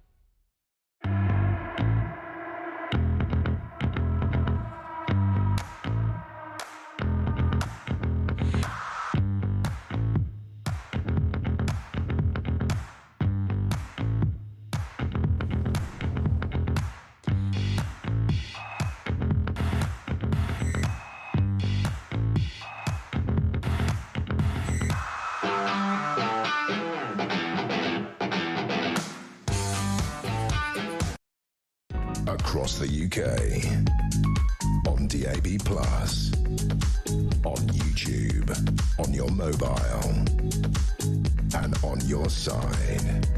This is Talk. Lots of people getting in touch about Iran, including on Twitter. Archangel says we've been at war with Iran for decades. Iran is our enemy and attacks UK interests through their proxy networks. They supplied lethal aid that killed our people in Afghanistan and Iraq. My friends, my colleagues, says that person. Thanks to Angela, who talked about Matthew Said on Kevin's show. I'm a big fan of Matthew Said. And you know what? You can tell people in this profession by what they do when no one's looking. You know, they say integrity is doing the right thing when no one's looking. I was bringing around a few students showing them around the building and everything we do here. And Matthew Said, who was on Kevin earlier, Sunday Times columnist, he is at the top of his profession. I'm sure he earns a good salary writing for the Sunday Times, and he stopped and he talked to those people and he asked them what they wanted to do in journalism. He didn't need to. He could have gone on with his business, but he did that, and I was very, very grateful for him to do that. Angela says, Noel in Nottingham, a very interesting caller, how tragic his life has been. I hope he calls again. I hope so too. And lots of people reacting to Joanna as well. I would call in, but I am fuming, says Jude. My husband is Persian. The Iranian regime was literally 2 weeks from nuclear capability. What on earth did Joanna think they were going to do? I feel sorry for her, says Jude. Well, let's talk about the BBC now, because the BBC has suggested the licence fee could be cut if more people pay. They're also talking about political appointments to their board. So they've got, I think, 14 people on the board of the BBC. 5 of them, if I remember correctly, are political people, so they have political affiliations. Alex Dyke is a former BBC presenter. Is this tinkering or is this reform, Alex, do you think, that could help the BBC, especially as only 4 in 5 people, so 20% of people, do not pay the licence fee now? Yeah, now there's some, I've written some stuff down here, Peter, because there are some typical BBC lines in this. So I took this from the BBC News website. So the BBC licence fee could be cut in return for getting more people to pay for an annual charge. Well, isn't that what the licence fee is? That's exactly what it is, yeah. That's what the BBC have said today. That's a bit crazy. So basically what's happening is they're saying 94% of us consume the BBC in some way a week, but only 80% are actually investing now in the licence fee, and the slide of people not bothering to pay is a lot quicker than they thought. A lot of people don't have a TV as well, and the idea of a TV licence in so many ways is outdated. There are loads of people who only watch online, only watch on their phone, for example. There's some people who only listen to BBC radio. They'll maybe do it through a smart speaker as well. Should they pay in some way? What should happen? It's very interesting as well with the political appointments to the board, because there's been a lot of criticism of Sir Robbie Gibb. I used to work with him when I was a special advisor, being on the board and attempting to perhaps influence some of the output. What nobody ever mentions when they mention Robbie Gibb is the fact that James Purnell, the former culture secretary, was about number 3 or 4 in the BBC, head of radio, having never made a radio programme in his life. Gavin Davies, the chairman of the BBC, Labour donor previously, he resigned over the Hutton affair, and Greg Dyke as well was a Labour donor too. Absolutely, and I think it's impossible for the BBC to be impartial. You've worked there, I've worked there, I've seen what goes on behind the scenes, and it's because at the end of the day it's down to whatever personality is running the department that you're working in. If they're not very, very careful, I don't know how you fix it, but they do seem to sway to their political leanings, and it seems seeing that. We're seeing with Iran coverage. We're seeing that with Gaza coverage. It's happening all the time, and it's always to the left. Well, it is, and there's more and more evidence that this is happening. Right, I got another BBC quote here for you. So. Tim Davies still Director General until April, even though he's resigned. He's still in position. Forgotten but not gone. Yeah, and he's on £500,000 a year. Good. He gets a nice BBC pension when he leaves, Glad to hear and it, he said, "The choice is clear: back the BBC or watch it decline." Now, if I'm trying to warm you up, because we need to fall in love again with the BBC, don't we? The great British public need to fall in love with it. Please don't talk to me like that. Yeah. Don't say to me, look, the choice is clear, back it or watch it decline. That's like your dad saying, if you don't do the washing up, you're not going to youth club on Saturday. Yeah, it's the same kind of thing, isn't it? I don't like that language. No, it's hectoring, it's patronising, and also there are many people who'd be very happy to see the BBC decline. Maybe not decline in terms of its output, but change to a great degree. And this worries me that there's so many people within the BBC, not everybody, there's some really good journalists there, some friends of mine work there, but there are lots of people who sort of feel as if it's this perfect thing or a perfect idea, that there can't be reform. And it reminds me that if you're resistant to reform, well, often you're not going to survive. No, you're not. And but now the BBC are admitting that the licence fee is outdated. Yeah. It's a dinosaur. So one of the suggestions is they're going to open up iPlayer so that commercial companies can put stuff on iPlayer. But it's too late because we've got ITVX. Yeah. Channel 4 have got their own version. BritBox basically does that anyway. Yes. As well, to many degrees. And also, if you are a BBC licence fee payer, are you then going to have to put up with ads on the iPlayer? I mean, the whole point of the licence fee is that you don't have to have ads. Yes, but I'd be happy for some sponsorship, wouldn't you? This programme is brought to you by our friends at Coca-Cola or whatever. I would be happy with some sponsorship. The BBC say you can't take ads because then we could never be impartial on the news. But Sky do it. ITV. We do it. So the BBC Charter is a problem for the BBC because every 10 years, of course, they've got to go back cap in hand to whoever's in power at the government, and they're saying we need to get on a permanent footing. I see that, and I can see where the BBC are coming from. But the former BBC News chief, James Harding, he's worried about the Charter, and the reason he says they want to change the Charter is they're so worried about Nigel Farage when he gets in power. He's gunning for the BBC. And actually, if you're talking about a lack of political interference, well, if you're guarding against political interference, that's political in itself. And the thing that I always found when I was working with the civil service, and in the BBC as well, is that there's so much politics, maybe with a small p, that's there. I also was in a situation, I mean, I've said this before on air, where I was working for Newsnight, working in BBC's Millbank, Westminster news office, and there was one senior producer going round, this was during the leadership election that Ed Miliband won in 2010, 2011, saying to people, who are you voting for? Because there were so many Labour voters there. And that, look, you can be a member of a political party and not let your politics influence your work. I get that. And everybody has political opinions to some degree, and everybody has biases. But I'm not sure the BBC gets it. I'm not sure they've learned the lessons. Even Deborah Turness, who is the former head of BBC News, talked about a bad edit when I talked to Donald Trump. It's not a bad edit. It is a doctored clip. They need to be realistic about it. I know, but the thing about people in government and sometimes in local authority, higher up, definitely in the NHS and the BBC, is they're not living the same kind of lives as the people that use their services. And the NHS and the BBC, I think, Peter, are a good comparison because you can chuck billions at it, but it's not going to change it unless you change the management structure and how it's run. And I think ex-BBC people like you and I, we don't want to slag the BBC off. We don't hate the BBC. I want it to succeed. Yeah, exactly. It does some really good stuff. The Traitors is fantastic. Loads of people love Strictly Come Dancing. That's not up my street. I really like The Apprentice. A lot of their news coverage is very good. Some of it is incredibly biased, and I would say that there's quite a lot happening at the moment with Iran and with the Middle East that is very biased. But some of their coverage is very good. Some of their political coverage, I think, is very good. It's not going to be perfect. Of course it isn't. But they need to at least recognise the problem, because once you've accepted you have a problem. Interesting you mentioned with the NHS there. James Bethell, the former health minister, said recently that the doubling of funding for the NHS in recent years from 100 billion to 200 billion hasn't improved health outcomes. And I just wonder with the BBC, if you're forced to do more with less, sometimes you can just do it. Yeah, and let's hope that the BBC in some way survives, because, as you say, there's so much good stuff on it. But the BBC's problems are really Netflix and YouTube. And the irony within the irony within Netflix as well is that unless you're a cheapskate like me who pays for the ones with ads, which is the cheapest possible deal, or I mean, some people that's what they want and they don't mind that. I don't particularly mind that. But there are loads of people who are paying far more than they pay for the BBC for Sky packages, for Netflix packages that are more expensive than the one I have. They maybe have 3 or 4 different streaming services. They're willing to pay for good stuff. But the problem is when you say it's 180 quid a year for stuff you either don't use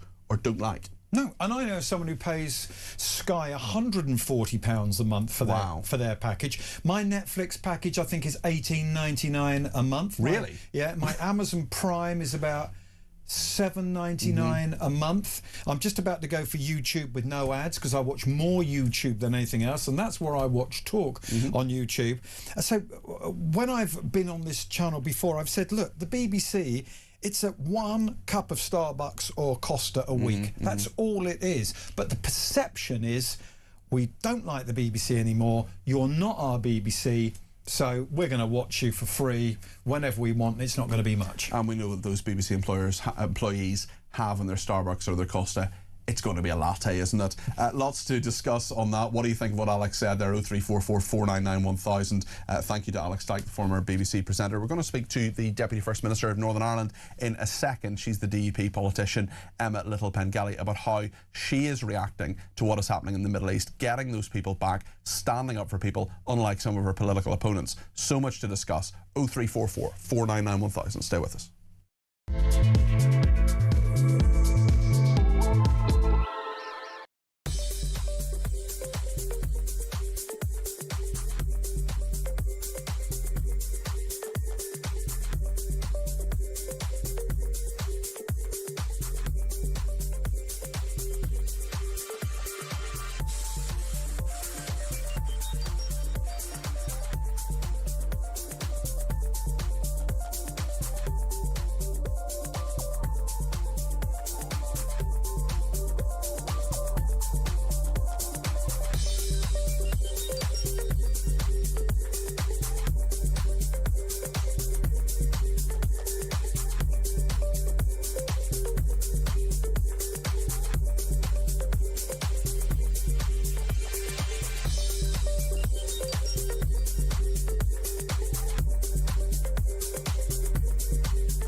Across the UK, on DAB+, on YouTube, on your mobile, and on your side. This is Talk.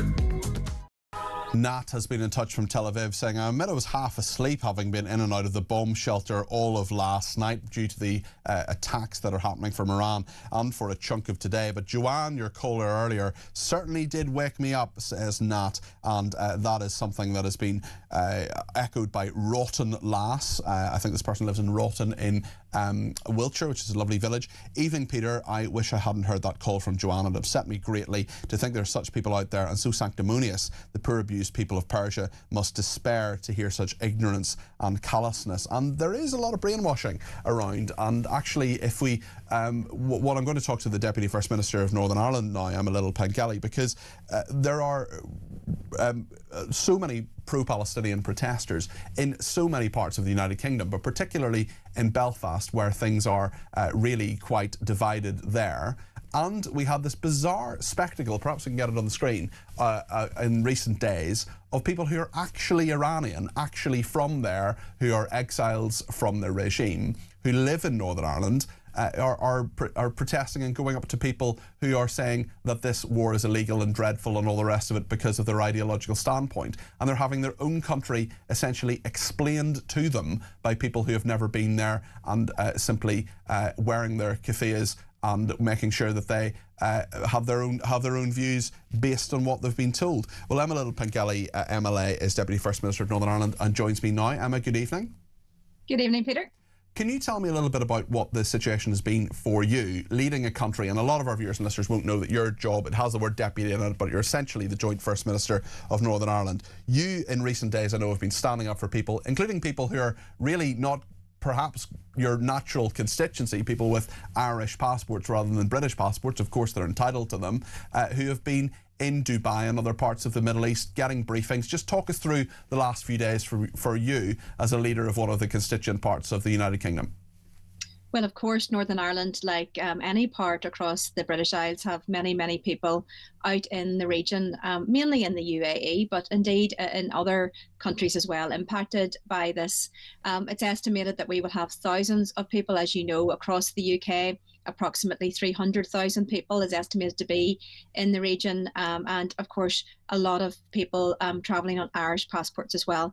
So Northern Ireland has that more complex system in the sense of you can be born in Northern Ireland, you reside in Northern Ireland, but you can hold either an Irish passport, a British passport, or both. So certainly in the initial stages of this, when the registration schemes went live, for example, you couldn't access and register with the UK government if you didn't have a UK passport number. So of course that made people very worried, very apprehensive. They wanted to get the information from the UK government. So there are particular aspects to this, of course, that from a Northern Ireland perspective that I thought was really important to make the UK government aware of.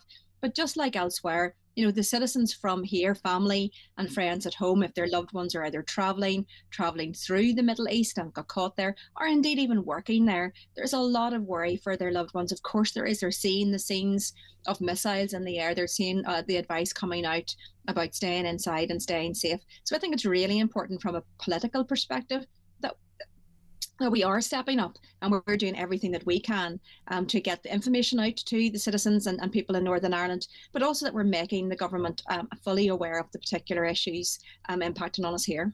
You're getting security briefings too, which you're entitled to. Obviously, I'm not asking for anything you can't tell me, but that's a responsible part of your job, isn't it? To know what's going on as a leader of a devolved nation, because you've got the Westminster government feeding that information to you. That must absolutely inform what you've been doing over the last 5 days. Yet your counterpart that you're in a mandatory coalition with, Sinn Féin's Michelle O'Neill, hasn't taken those briefings. Yeah, and I think that was deeply disappointing because, while the First Minister, Michelle O'Neill, has indicated that this was because she doesn't want to be involved in relation to UK military issues, of course, that's not the nature of these briefings. The reality is that, of course, the devolved leaders of the nations and regions, we're not part of the defence discussions about tactics or manoeuvres. And defence is not an issue which is something for the Northern Ireland Assembly or Northern Ireland Executive. Defence is a UK-wide Westminster issue, largely, isn't it? That's right. So, of course, the nature of these security briefings is to give an assessment to us in confidential terms about what is happening, what is likely to happen. Of course, as you know, the UK is involved in defensive action. Some of that is being currently supplemented in terms of support. But we are not involved in relation to the very particular issue. That's, of course, the US and Israel and, of course, engaging Iran. So the nature of these briefings is to give us that sense of what is happening, to inform us, because it, of course, is recognise that this is an issue that impacts on the nations and regions, not just importantly around those many thousands of people living and working or travelling through there, but of course issues such as supply chain, interruption. Issues such as the fact that there will be people from Northern Ireland, of course, serving in the armed forces. Issues such as, as I've no doubt that you have talked about as well, the implication for security generally of this type of conflict kicking off. So, of course, all of these are important matters for Northern Ireland. I think it's important that we get that information, because that's the job that we have the responsibility for, to make sure that we are listening to what is happening and that we are advocating for the citizens of Northern Ireland at every opportunity. Emma, I know you are someone who backs Jewish people and Israel strongly, and in fact have taken part in many memorial events. I had a friend in Belfast, very brilliant young woman called Cara, who was involved in one of those, and I know she was greatly thankful to you for that. We have on the screen right now this bizarre spectacle I was talking about a few minutes ago of people who are actually from Iran being lectured by pro-Palestinian and anti-British protesters about their own country. Just paint a picture of your perspective of how divided Northern Ireland is on this issue. Well, of course, you will be aware that the Israeli-Palestinian conflict divides very strongly down lines between republicanism and unionism here in Northern Ireland. That is an oversimplification, but of course, it is largely the case. And we've seen that play out in terms of this issue becoming a particularly toxic issue in Northern Ireland. But of course, like the scenes that we're seeing there, it's just absolutely bonkers, Peter, from my perspective, because, of course, regardless of your view on whether or not this military maneuver by the US and Israel was justified, and let's face it, the issues around international law are complex. We do not have all of the details that those making the decisions would have had. Nobody can say definitively at this stage that this is an unlawful action. But even setting that to one side, you have to look at this on the balance. This is an evil, murderous regime. They have alleged to have killed tens of thousands of their own citizens, mainly young people protesting in the course of the last number of months. They have been a key sponsor of terrorism all over the globe, not just in that region. They have created a huge amount of instability in that region. I am absolutely baffled as to how anyone can justify and defend this regime. You can see from the Iranian people themselves, just in those scenes being played out that you're playing there, even in Belfast, where they are celebrating the fall of that regime because of the murders and evil nature of it. It is a theocratic dictatorship, and nobody should be supporting and justifying that regime. Tell us about some of the individual people you've been helping, attempting to get back to Northern Ireland. Are people coming back? Obviously, there's some flights that are leaving, but we saw that flight from Oman last night. Chaotic scenes as it couldn't get off the runway due to all sorts of technical issues and so on. Is there hope that for so many people who want to get back, some of course don't, some are happy to stay there, perhaps if they live there, in places like Dubai, I know. Do you feel progress is being made here? Do you feel the government here in Westminster actually has a grip on this? So, I think there's a huge amount of apprehension there, but the scale of this is probably unprecedented in terms of potential evacuation flights. Trying to bring, even if we were to estimate approximately half of those people would want to come back to the UK and Ireland. I suspect it's higher than that, but you're talking about trying to evacuate several 100,000 people. I know from listening to what the UK government has said and from talking to my contacts within the UK government that they are urging, of course, commercial flights to try to put on additional flights to try to support this evacuation from the region. But all of this is massively impacted by the airspace opening and closing. There's very little you can do if the airspace is not open. If it is closed, it is because people feel that it is too dangerous to have a flight up there, perhaps with missile activity in the area. That's understandable. But from a human perspective, it's very challenging. Some people went for a short holiday. Perhaps their accommodation is no longer available. That seems to be more of an issue outside of the region. It is people who have booked flights. Maybe they're in Singapore, Australia, other places, and they were flying back through those big airport hubs in the Middle East. They have not been able to get different flights. Their flights keep getting cancelled. They are in resorts in different places that have now been cancelled. Hugely expensive to try to look at alternative routes. And of course, importantly, travel insurance does not appear to be covering this situation because it is defined as a war. So really worrying for many, many people, even outside of that region. I have been contacted by many, many scores of people, both from families at home, worried about their loved ones or advocating on their behalf, but families that are in the UAE, in the region, but also those that were due to travel through. And now they're really struggling to get those flights home. Some of them, of course, with children or other vulnerable family members. So the evacuation flights will be prioritising those that are vulnerable. And those with young children. Not so many have left thus far, but that's why it is incredibly important for people to register and give all of that information. If you've got medical issues, if there's different aspects, make sure that you are informing the UK government, or indeed if you're registered with the Irish government as well, so that they know how to prioritise to try to get people back. It is frustrating for everyone. And of course, the UK government must do everything that it can to find affordable and safe routes to get people back here. Emma, thank you. That's Emma Littlepink-Kelly, MLA, who is the Deputy First Minister of Northern Ireland, DUP politician, joining us there. Alan in Peterborough says, "Evening, Peter. Great new show. Thank you, Alan. Starmer's attitude towards the defence of the UK is discouraging anyone from signing up to our armed forces. I predict the next general election there will be more people attending a Taylor Swift concert than operational personnel in our armed forces." Great job, says Alan in Peterborough. Sue says, Jake Wallace-Simons is correct about our schools totally captured.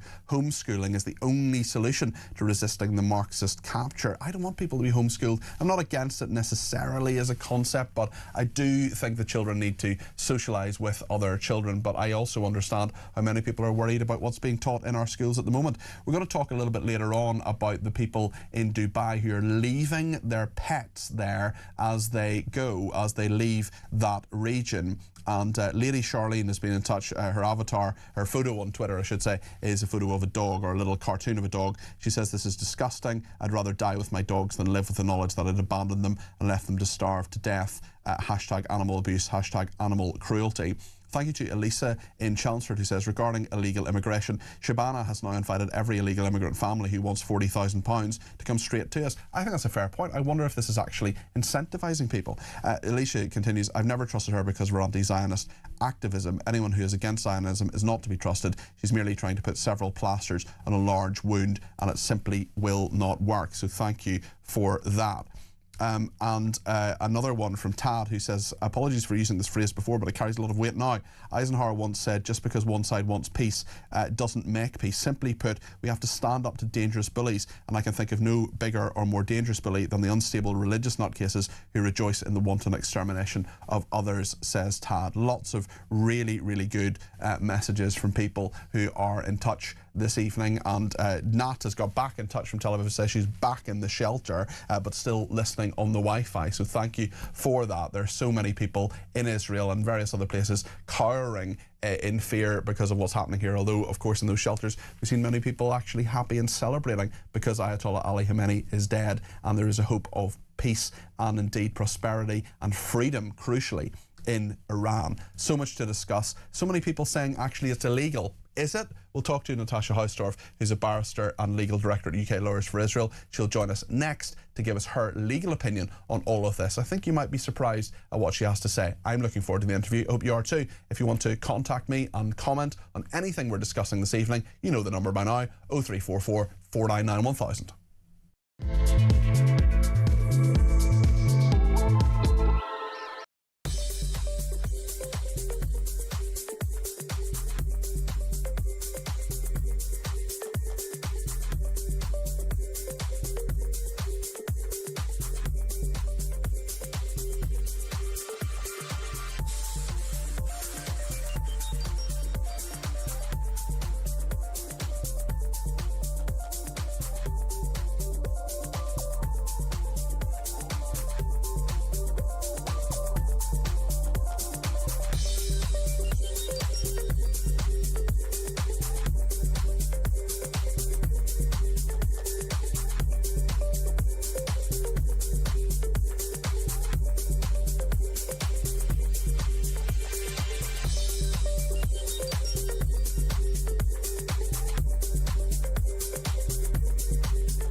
no doubt that the British government has acted in an incredibly weak, equivocal way. It's easy to start a war, very difficult to ensure that the aftermath doesn't descend into complete chaos. What's your view of that outburst of Trump? Well, Trump doesn't mince his words, but I think his criticism is justified. I mean, we should have realised where our national interest stood, and he should have expressed immediate support. We have pursued a ludicrous energy policy, preceding this government, frankly, and all the knock-on effects to that for our economy are catastrophic.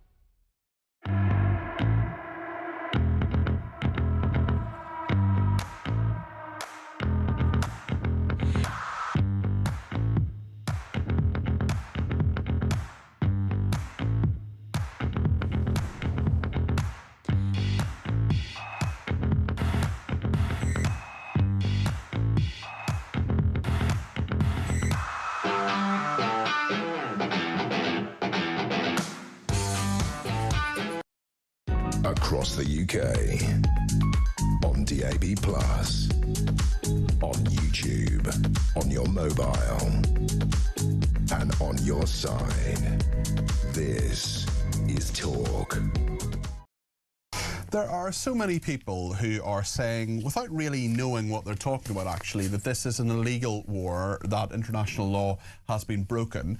Many people also saying, what is international law anyway? Does it really exist anymore? The rules-based order, the UN, is a body that has had very little to say in recent days, apart from about a week ago, Antonio Guterres, as Secretary General, saying how wonderful it was that the Iranian regime was in power after the revolution in 1979.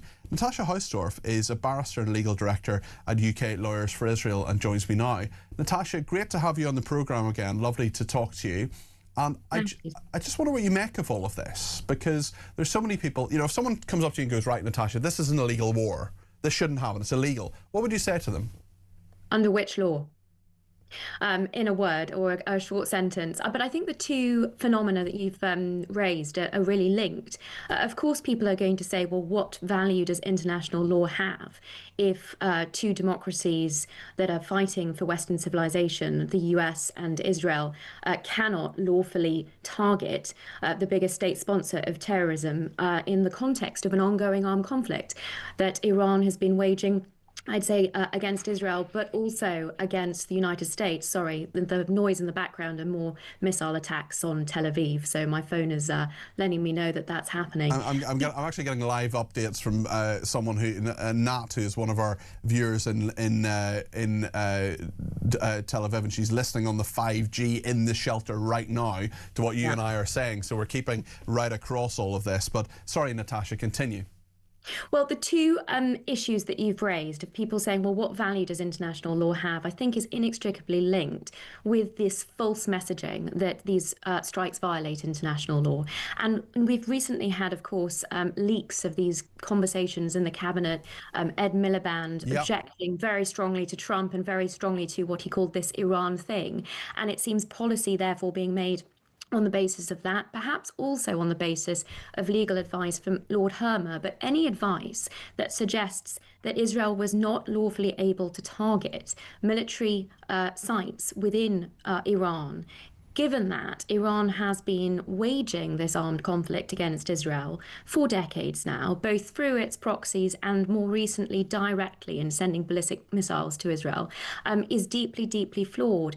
And I think it's coming from this increasing sense that many people are adopting that war is illegal, full stop. That's totally illiterate so far as international law is concerned, because we have the law of armed conflict that governs armed conflicts and conduct in the context of a war. But this is this sort of creeping, if you will, wokeifization of international law. And there is this, if I may say so, there's also this idea that unless an international body like NATO or like the United Nations justifies it, that it is illegal.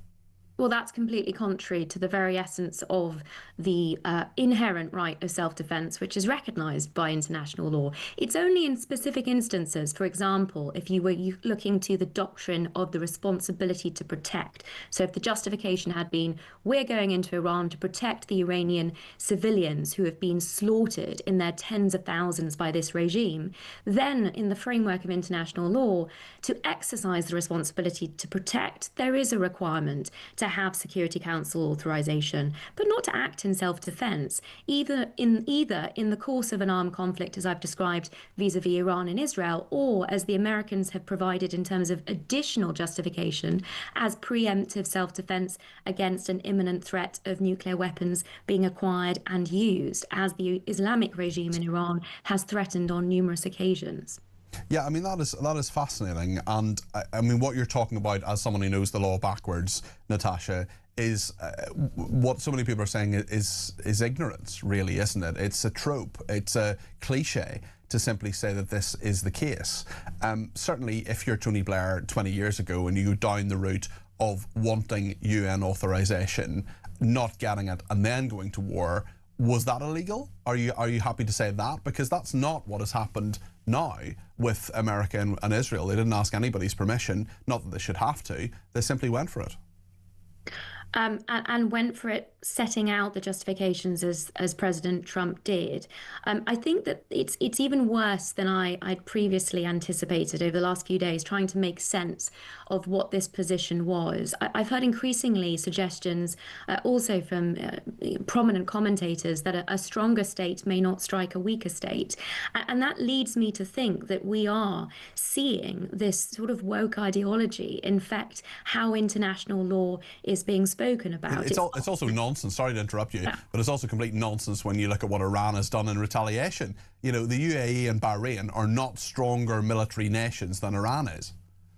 I should clarify that it's nonsense on any reading. Yes. Not how common sense or international law operate, but it is this increasing sense that we've, I think, been witnessing, perhaps from this government and from others. The whole "we were not involved" is projecting weakness, which is in some respects perhaps to be interpreted as the new, golden standard, to project weakness and to be the weaker party, where victimhood is being celebrated. Quite the contrary. I think what we've seen on display from the United States and from America taking this decisive action in defense of Western civilization is a celebration of those liberal democratic values, winning out over the worst despotism that you can imagine. The sorts of human rights abuses that the Iranian regime has been responsible for are unparalleled in their brutality, perhaps only rivaled by the brutality and medieval approaches of Hamas, one of their key proxies. So in this respect, what we have seen should be celebrated.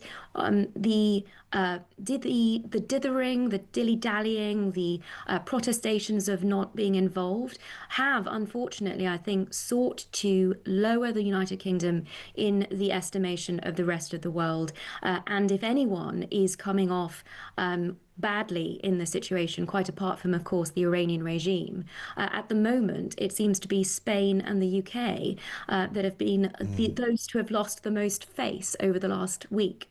It's a very good point, actually. And just before you go, Natasha, I just want to read you one message from Stephen in Manchester, who simply says, "Thanks for having the brilliant Natasha Hausdorff on your show." So there we are. Well, thank you, Stephen, and thank you, Natasha Hausdorff there, who is a barrister and legal director at UK Lawyers for Israel. She mentioned the human rights and what the justifications are in regard to human rights. We hear so much about human rights. We hear so much about people who care about them. Well, do they care about the Iranian people and what they've been through? Marion Hemel-Hempstead has some thoughts on this and has given me a ring on 0344 499 1000. Mary, you're very welcome to the programme. What would you like to say?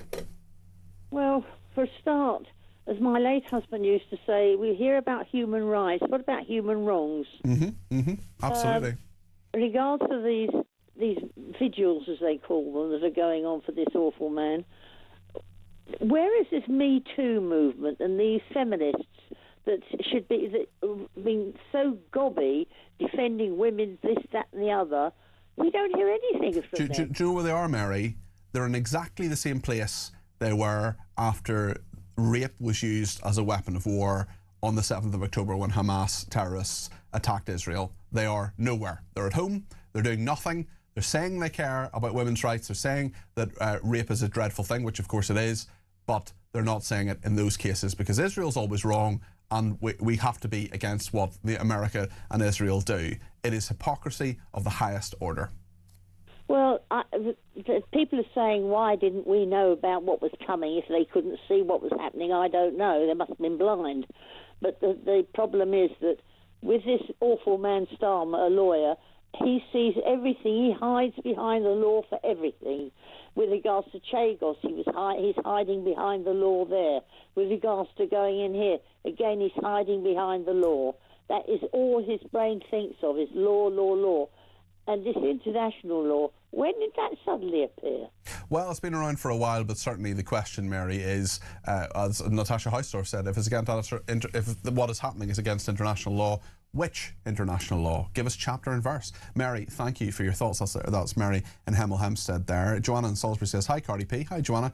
I can't believe people abandoning their pets that are part of their family, not a living toy. This is happening in Dubai. We're going to talk about this in the next hour. I can't believe people have done this. Unfortunately, I think shelters here are all full of abandoned pets, especially dogs they had during lockdown, and didn't know how to train as they don't come pre-trained or with instructions. There's no such thing as a bad dog, only a bad owner. Joanna, there are so many people who irresponsibly said, oh, we've got loads of time on our hands, we're at home, we can go and do all this exercise, let's get a dog. Well, if you go back to work and you don't have time for that dog, well, what do you do? And so many of those dogs are being mistreated, badly treated, or given to shelters, as you correctly say, that are full to bursting. We'll talk about that in the next hour. Andy says, glad to see you on the new schedule. I cannot see how this current government can ignore reality. We're getting sold out as a nation. And Sue says, Natasha just put Starmer in his place. What an amazing woman. Lots more to discuss in the next hour. We're going to discuss that pets issue. We're going to talk about Middle East allies telling the UK that they're being weak. That's one of the main stories today. Steve Gill, former advisor to the Clinton-Bush administrations, will be with us. And we will have a dose of Britney Spears, who's been arrested again for driving under the influence. Oops, she did it again. Or did she?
Across the UK, on DAB+, on YouTube, on your mobile, and on your side.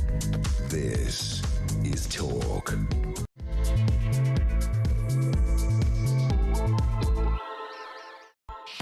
It's just gone 9 o'clock. This is Talk. I'm Peter Cardwell. Thank you so much for your company this Thursday evening. I'm here, as I will be for the foreseeable future anyway, Monday to Friday, 7 till 10. Although tomorrow night's actually a 7 till 9, so I get an early bath. But you've got what just happened from Kevin O'Sullivan to keep you entertained. We're talking about the big stories today, including the Middle East allies telling the UK that you failed us on Iran. We'll speak to an American commentator about that in a second. Also, we'll be talking about pet owners abandoning their dogs and cats as they're fleeing Dubai. International law is a big issue too. We've been talking about that with Natasha Hausdorff. And the big story about immigration in this country too, Shabana Mahmood saying that families of 4 could get 40 grand if they go back within 10 days. We'll talk to you about Britney Spears, who has been caught apparently driving under the influence of alcohol, something she's been arrested for before. Lots to discuss on the show between now and 10. Plenty of time for calls as well, so please do give me a ring, 0344 499 1000. You can text me at 7222 with the word talk in your text. You can tweet me at talkTV. Follow me at Peter Cardwell. You can send me a WhatsApp voice note, less than a minute please, on the main number. You can send me a WhatsApp text message on the main number, or give me a ring on the main number, which is of course 0344 499 1000. So much to discuss between now and 10. Stay with us here on Talk.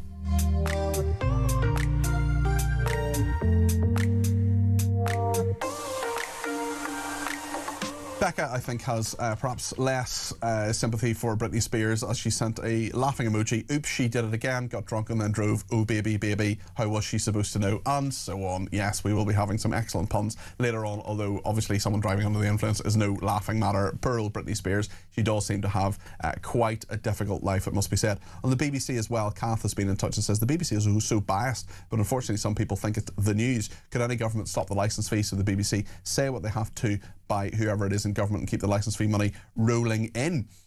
Suze has been in touch as well and says, stop sitting on the fence, Peter. The BBC's negatives far outweigh the positives. It's game over for the BBC. It must be an optional payment or it's not democratic given the BBC's bias. I do think it should be optional, actually. I do think it should be a subscription model. So I hope I'm not on the fence there, actually. Yes, people pay more, Suze continues, for other providers because they're mostly not being indoctrinated into mad ideologies. For example, trans and drag promotion. They can then choose to cancel their subscription if they disagree. All fair points, Suze. I want the BBC to succeed. I think it does some good things, but like any large organisation, there's a load of waste, and there's also, in the BBC's case, an awful lot of bias, and we're seeing that at the moment with what's going on in Iran. Also biased, I would argue, over things like immigration, which is what Grace in London wants to talk to me about. Grace has given me a ring on 0344 499 1000. We saw from Shabana Mahmood, Grace, this morning that she was going to award £40,000 to families of 4 who come over in small boats and arrive illegally. What do you think about that, Grace?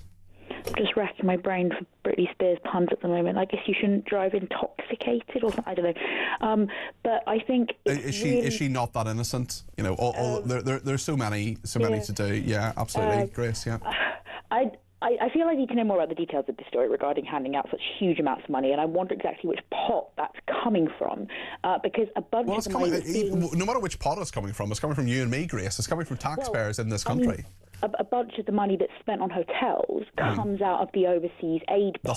That's right. And I am so angry that programs like the program to tackle FGM, the program to tackle forced genital mutilation, just forced genital mutilation for people who don't know. There are overseas programs that through the Foreign Office that try to prevent that. Some of the good stuff that the UK government does abroad. Now, I would argue that quite a number of our viewers and listeners don't want anything, any of our money to go abroad in international aid, but I agree with you, Grace, that there are some programs that are good.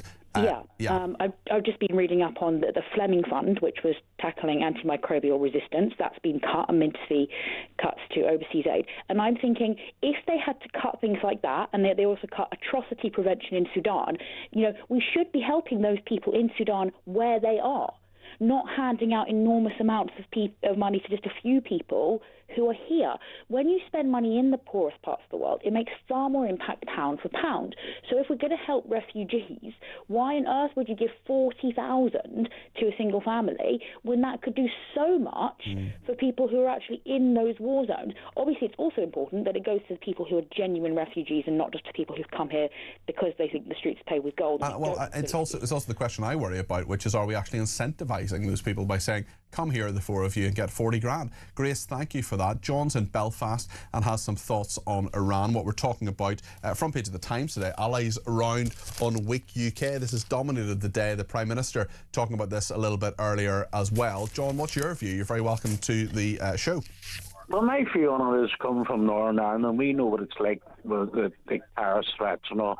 And I just think, looking at it, if I was that kind of minded, it would be the ideal, because Starmer doesn't know what he's doing.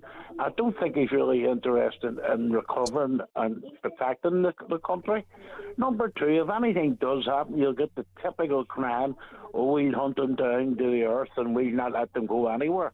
Well, they've done that in Northern Ireland, where they hunted down the soldiers and they give all the Ur boys pardons. So I have no faith in the Labour. Oh, listen, John, I think a lot of people will agree with you, and thank you for your points to both John and Grace this evening. We'll take more calls as the hour goes on, and if you want to get your voice on the air, 0344 499 1000 is the number to call. I just want to talk about Keir Starmer now and the allies around the world rounding on the weak UK. Let's hear a couple of clips from him, and then we'll speak to our American commentator Steve Gill, a former advisor to the Clinton and Bush administrations. He talked about the mission to protect the people and allies, our people and allies. This is Keir Starmer speaking at a press conference earlier today. Our number one priority is protecting our people. And that's why, long before the US and Israeli action last weekend, we had already deployed additional military capabilities to the region to defend our interests. And I want to pay tribute to our brilliant armed forces. Throughout January and February, we were moving defensive assets to Cyprus and Qatar. Fighter jets, air defence missiles, advanced radar and systems to take down drones, to ensure we were in a heightened state of readiness in advance of any conflict beginning. When the strikes began on Saturday, we immediately put those jets into the sky on a mission to protect our people and our allies in the region. He also talked about unity, which is something that he has struggled to have in his own cabinet, as we know, because Ed Miliband, Yvette Cooper and the Chancellor, Rachel Reeves, tried to dissuade him from any support for this attack on Iran. This is what the Prime Minister said earlier. Faced with this new geopolitical crisis, the sad fact is that some will try to use it to divide us. That's why the government is reaching out to communities across the United Kingdom, Jewish and Muslim alike, making sure that communities and places of worship have appropriate protective security in place. But look, as a nation, we should come together in this moment. Keir Starmer there earlier today. Well, let's get a view from across the Atlantic. Steve Gill is a former advisor to the Clinton and Bush administrations. And as one of our viewers has pointed out, says, how many number one priorities does Starmer have? Steve, can you just give me a sense of what the American view of Starmer is today, especially in regard to what's happened in the last 5 days with Iran? Yeah, I think the American view, first of all, is that we continue to have great admiration, respect, and love for our British cousins. I do think that Starmer has created a bad situation and constantly made it worse by interfering with Trump's re-election, dispatching members of his party to work against President Trump's election. When you start putting your finger on the scales of somebody else's election, don't be surprised when that finger gets burned if you pick badly. So things did not start well, I think, between Trump and Starmer and his administration, and it has not gotten any better with what he's saying now. What he's saying now is not that bad, although, as your listener points out, how many number one priorities can you have? But he does not evoke that strength. He does not give the impression of of a latter-day Winston Churchill, maybe gains 100 pounds, wears a Hamburg, starts smoking a cigar, but he's going to have to do something different. Drinks a lot more whiskey. Be the mealy-mouthed leader that he is. Yeah, and this is the problem. So when you have, obviously Washington is very divided. We've seen the Senate passing legislation to say that those attacks can continue. We've also seen many Democrats and some Republicans criticising Trump too. We've also had, in the last few hours actually, just as we came on air, Kristi Noem, the Homeland Security Secretary, going. I just wonder what you make of that. It's been coming for a little while, hasn't it? But just bring the context to our viewers and listeners here, because this is a key member of Trump's administration, or was until a few hours ago, and indeed someone who was considered as a vice presidential running mate at one stage. Yeah, I think Kristi Noem was at odds with Tom Homan, who was also charged with protecting the border, securing the border. And I think she spent too much time making sure her hair looked good, that she was, dressed like, as some have called her, Iceberg Barbie, riding horses, spending $200 million that Trump is now saying, I wasn't aware they were doing that, to promote her as the border chief. And I think that did not fare well for her. I think that her removal, though, and I think they're appointing her to another position, which, is to give the impression that she's not being fired. But Trump is naming a senator from Oklahoma, Markwayne Mullin, which creates an issue, because if they wait a couple of weeks for his resignation, the governor of Oklahoma doesn't appoint anybody until after the November election.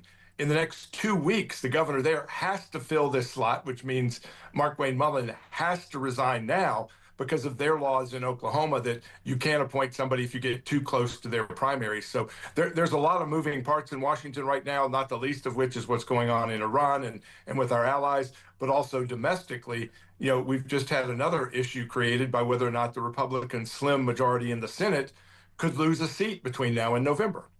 Yes, and that is a big issue too. When it comes to what Trump does now with Iran, do you see any change? I mean, these US-Israeli strikes in Iran are continuing. There are so many different aspects to this. What do you think? Well, I think we've seen them start to take on the police departments around Iran. Again, that's kind of the troops on the ground for the mullahs and the Ayatollah. Those are the strike force that they've depended upon. So hitting those police departments is intended to, again, give the people of Iran an opportunity to take their government from those who've been, oppressing them. You now have the Kurds that are apparently going to be some ground troops that are coming in from the West. And I think the strikes are going to continue.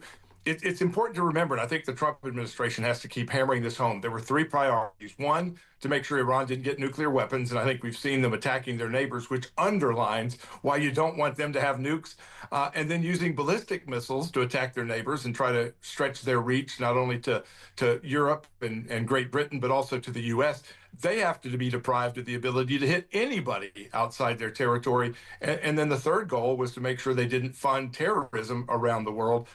Regime change will be a part of this, but I don't think that was one of the top priorities. And as you and I have talked before, the problem with U.S. regime change is we tend to replace bad guys with worse guys so often, and hopefully that will not be the case here. But there's so many people hoping that regime changes actually comes out of this, and there can be some freedom for the Iranian people, and that's the great hope here. Certainly, I think in this country, for those of us, I include myself, who support the action, definitely removing Iran as a nuclear threat, number one. But for me, anyway, number two is removing the regime completely and having some form of government, maybe a democracy, maybe not, that means its people are freer, happier, and able to carry out live their lives how they want, Steve. But as you say, that doesn't seem to be the priority in Washington. Will that fall by the wayside, do you think? I think they're hoping that they can have sort of a version of what we've seen in Venezuela. People were concerned there. Okay, you replace Maduro, who comes in? Things seem to be working well for a peaceful transition there. Then they're going to have elections.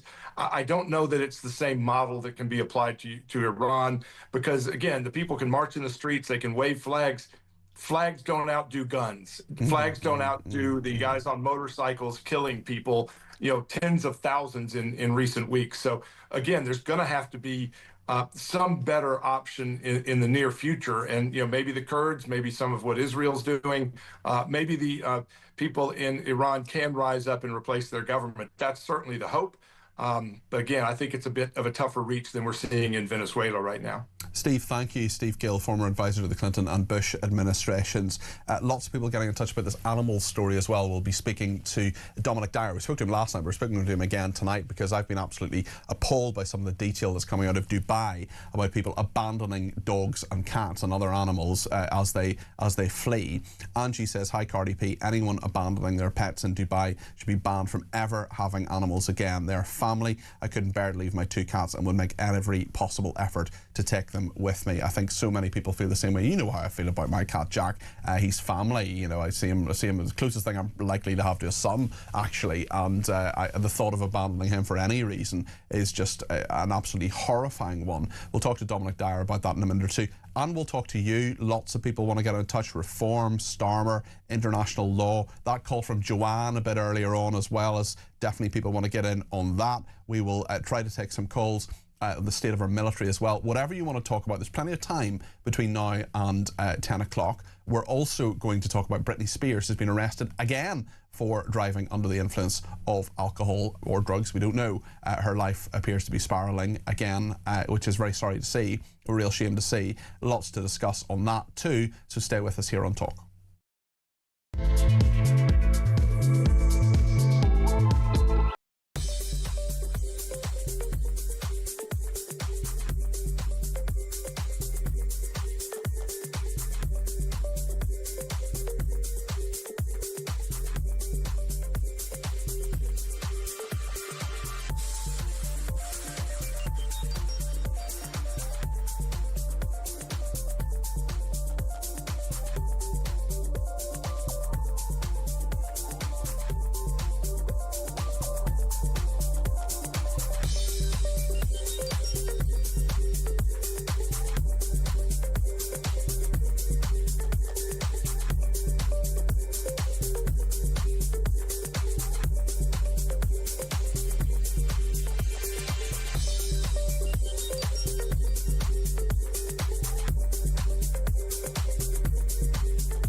No doubt that the British government has acted in an incredibly weak, equivocal way. It's easy to start a war, very difficult to ensure that the aftermath doesn't descend into complete chaos. What's your view of that outburst of Trump? Well, Trump doesn't mince his words, but I think his criticism is justified. I mean, we should have realised where our national interests stood, and he should have expressed immediate support. We have pursued a ludicrous energy policy, preceding this government, frankly, and all the knock-on effects to that for our economy are catastrophic.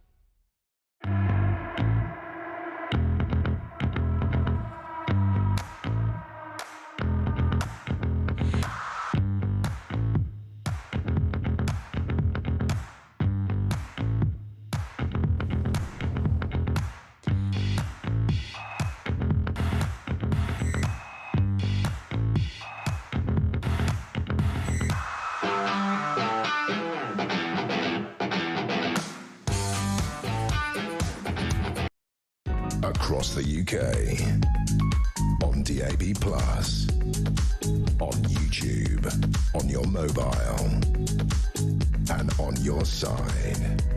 This is Talk.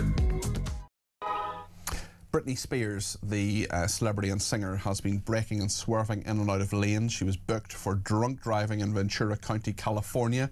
The toxic singer, who's 44, was allegedly behind the wheel of a BMW convertible when she was pulled over by troopers with the California Highway Patrol at 9:30 in America last night.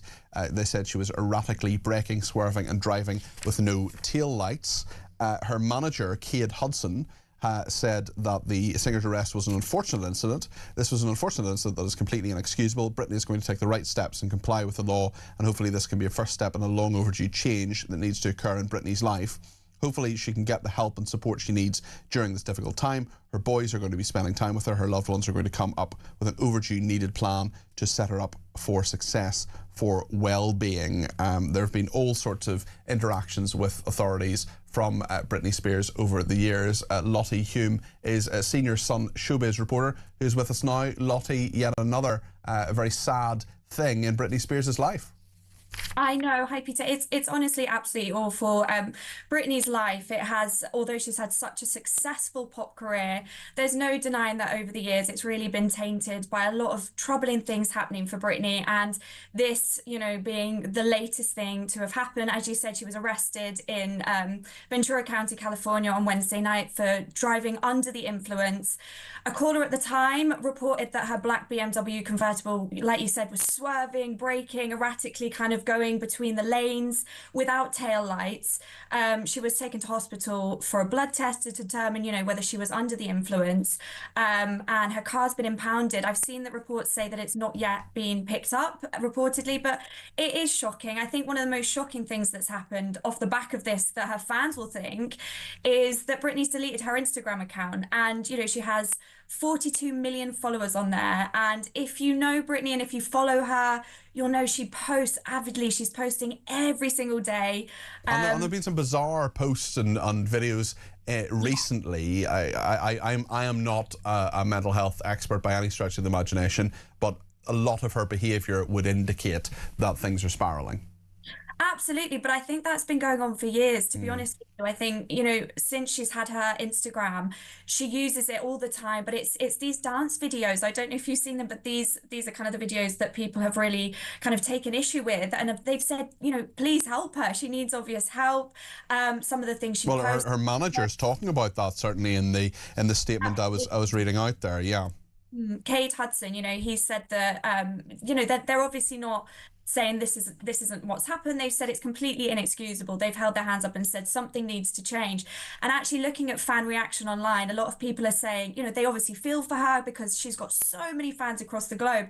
But at the same time, a lot of people are saying, well, finally, maybe this is the wake-up call that everyone needed.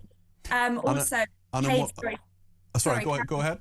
No, I was just going to say, you know, he said in his statement that her boys are going to be spending time with her.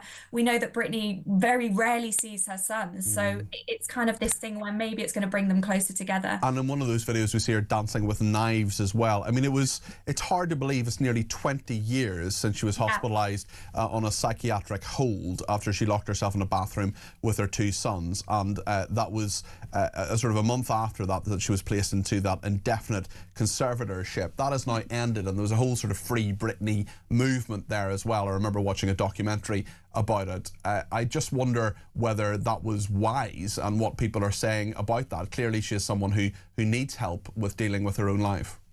She definitely needs help. I would absolutely say that. As a showbiz reporter, you know, I've written a lot about Britney, and I do think there is a massive conversation about whether it was wise to do so. But I think it was. I think, you know, she's used her platform in a really influential way as well, but maybe not so much recently. But the thing is with Britney is this isn't, as you'll know, her first run-in with officials. She's been involved in 2007 with a hit-and-run incident with a parked car. She faced misdemeanor charges for that, and, you know, driving without a valid license. There's been a lot of incidents over the years, and obviously in 2007 was when she did this big rehab stint, shaved her head, and a lot of people are saying perhaps she could go back to rehab now, and maybe that's why she's come off social media, and that might be under, you know, the instruction of her management. Who knows? Well, we wish her and her family all the best, Lottie, for the moment. Thank you, Lottie Hume there, who is a senior Sun showbiz reporter. Lots to discuss on all of that. Thank you, take care. Lots of other people getting in touch too. 0344 499 1000. We'll take some calls after the break. On the issue to do with Starmer and Gaz, says, Starmer's driving me mad. He keeps reiterating to Muslims how he's protected their places of worship. From whom, Peter? He's subliminally telling them that most of the UK are far-right racists out to get them. So keep voting for him. It's all about self-preservation when everyone in the UK is actually focused on this war. Simon says, I'm confused. So Shabana Mahmood, the Home Secretary, is offering £40,000 to field asylum seekers, and if they refuse the incentive, they will be forcibly removed. Well, it's people who arrive here illegally, and they're told if they go back immediately within 10 days, they'll be given 40 grand for a family of 4, so £10,000 a person, Simon. But how can you send someone back to a country where they aren't safe? Also, if anything, this would call out those who are playing the system if they do accept the money, wouldn't it? Very interesting point. Wendy says, I couldn't leave my dog. I can't imagine it. I'd worry more about leaving him than I would a missile. And some of the detail, honestly, in all of this, absolutely heartbreaking. We're hearing about what's happening in Dubai. One animal rescue person saying 27 messages in a day. They don't know what they're going to put the animals because they're leaving the country. So people have been telling us very politely and discreetly that if we cannot take them, we're going to leave them. Can you imagine what goes through the heads of people who are often paid no salary or a very, very low amount of money to actually work with animals and to rescue them? There's so many brilliant rescue shelters here in the UK, and I'm sure in Dubai too, and so many incredibly dedicated people there, but they see so much. They see great cruelty, and that is happening if people in Dubai are abandoning their animals. There is no excuse for it whatsoever. Lots to discuss, and we will make sure that we talk about all of that with Dominic Dyer in just a moment. He was on last night, but we thought it was important to have him back on the show tonight as well on this particular issue. We'll also take your calls, text, tweets and voice notes between now and 10 o'clock, so stay with us here on Talk.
Across the UK, on DAB+, on YouTube, on your mobile, and on your side. This is Talk. Thanks to everybody who has been in touch. Let's play a few voice notes now. Anna, first on Starmer. Just forget about Donald Trump and the Middle East for the time being. I think our problems are at home.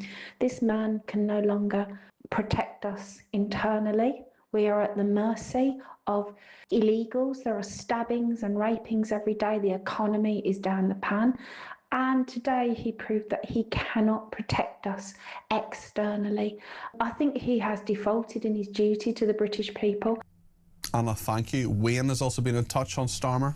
Listening to Starmer's pathetic tripe, utter nonsense that he spouted this afternoon. It's not even gaslighting anymore, just blatant lies. And let's have it right. If this is us being prepared, well, God help us. The man's a disgrace. Thank you, Wayne. And Guy has been in touch on Cyprus. We need to stop saying that our military isn't capable of defending itself.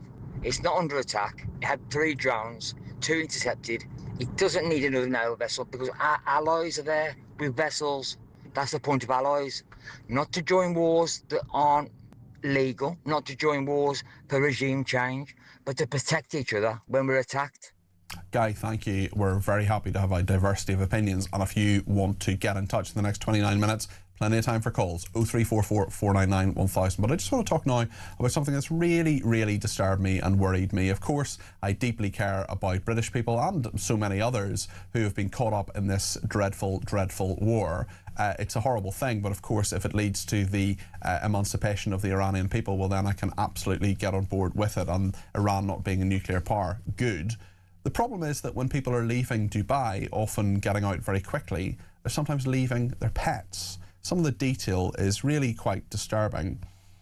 In one day alone, one animal rescue person had 27 messages. They don't know where they're going to put the animals because they're leaving the country. So people have been telling us very politely and discreetly that if we cannot take them, we're going to leave them. We're talking about some people with 20 cats who are trying to leave the country. I just rescued 14 puppies and I need to go pick up 4 more. I've had 2 dogs that have been shot in the desert between the United Arab Emirates and Oman.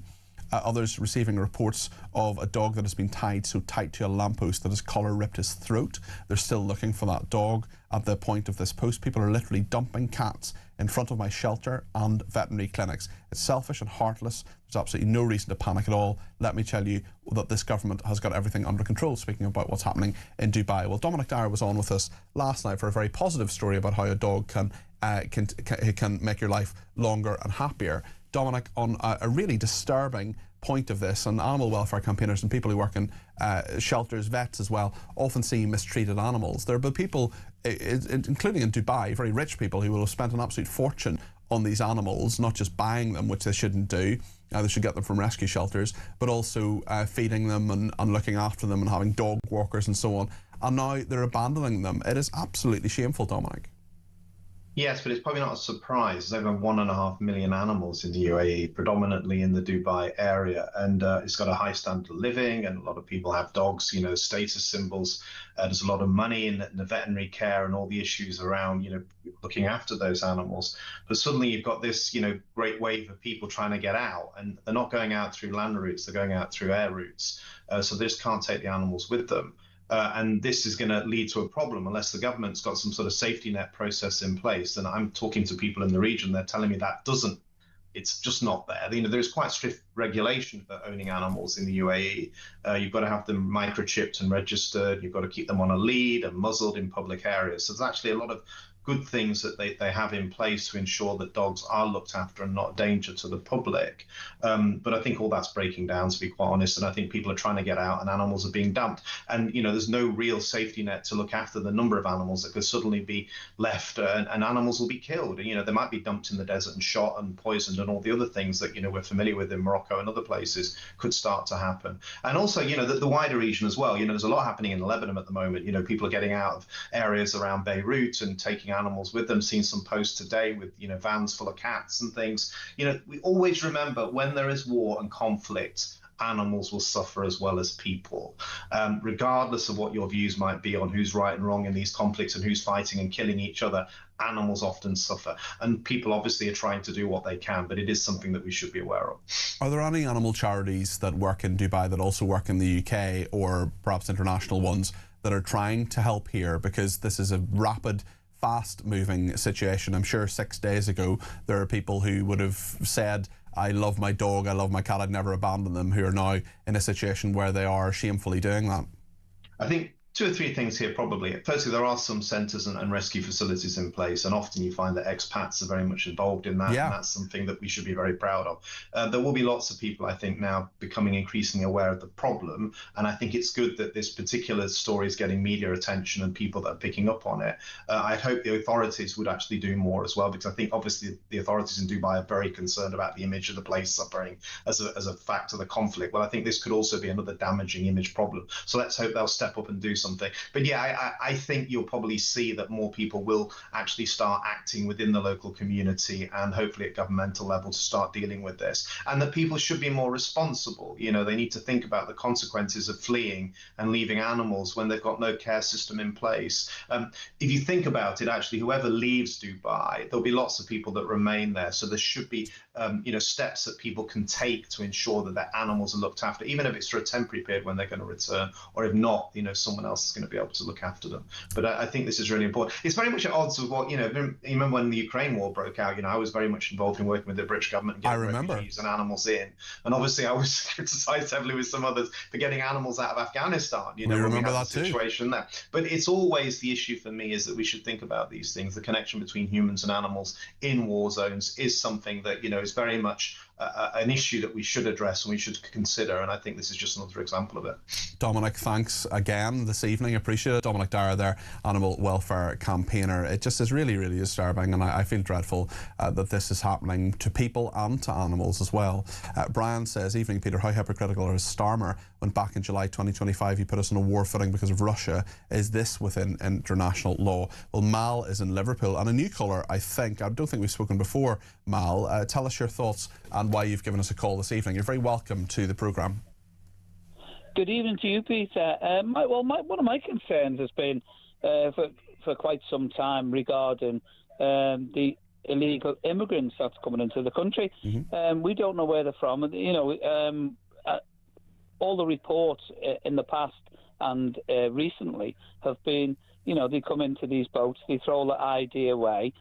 Could some of these immigrants be Iranian, like a sleeping cell? Yeah. And they're going to that is absolutely one of my concerns. Well, Mal, I think it's a very well-founded concern. It was about a year ago that an Iranian journalist was stabbed by Iranian operatives working for the regime on soil here, and we know that there will be various ways, and if there are vulnerabilities of routes into countries, hostile states will activate those. So we certainly know that's the case, and it's not just people who were born here and not just people last night, legitimate immigrants who were celebrating hugely distastefully the fall of the Ayatollah there. There will be people who are illegal immigrants who are part of this. So I think that's very, very well founded. What do you think the government and the authorities should do about it, Mal? Well, to be honest with you, what can we do about it? It's got to that point where, what's the government doing at the moment? Everything that the government seems to be doing is wrong. We all have our own opinions, and this is just my opinion. The footing of Mr. Starmer when he said about we can't use this base, we use that base. I understand that. I listened to Mr. Trump saying his thing. Mr. Trump was saying about the Iranians have, or they will have, or they could have nuclear power shortly in the future, and that was the main thing for him with his bombings.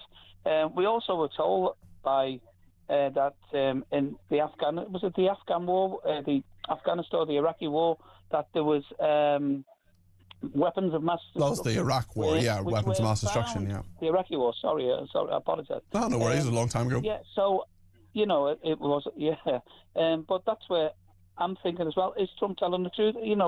What do we believe? And we need to keep interrogating that, and we need to keep asking those questions. Mal, thank you. Great to talk to you, and please give me a ring anytime. We'll take more calls on May Indeed here from the President, who's on his feet right now in just a few minutes. Stay with us here on Talk.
no doubt that the British government has acted in an incredibly weak, equivocal way. It's easy to start a war, very difficult to ensure that the aftermath doesn't descend into complete chaos. What's your view of that outburst of Trump? Well, Trump doesn't mince his words, but I think his criticism is justified. I mean, we should have realised where our national interests stood, and he should have expressed immediate support. We have pursued a ludicrous energy policy, preceding this government, frankly, and all the knock-on effects to that for our economy are catastrophic.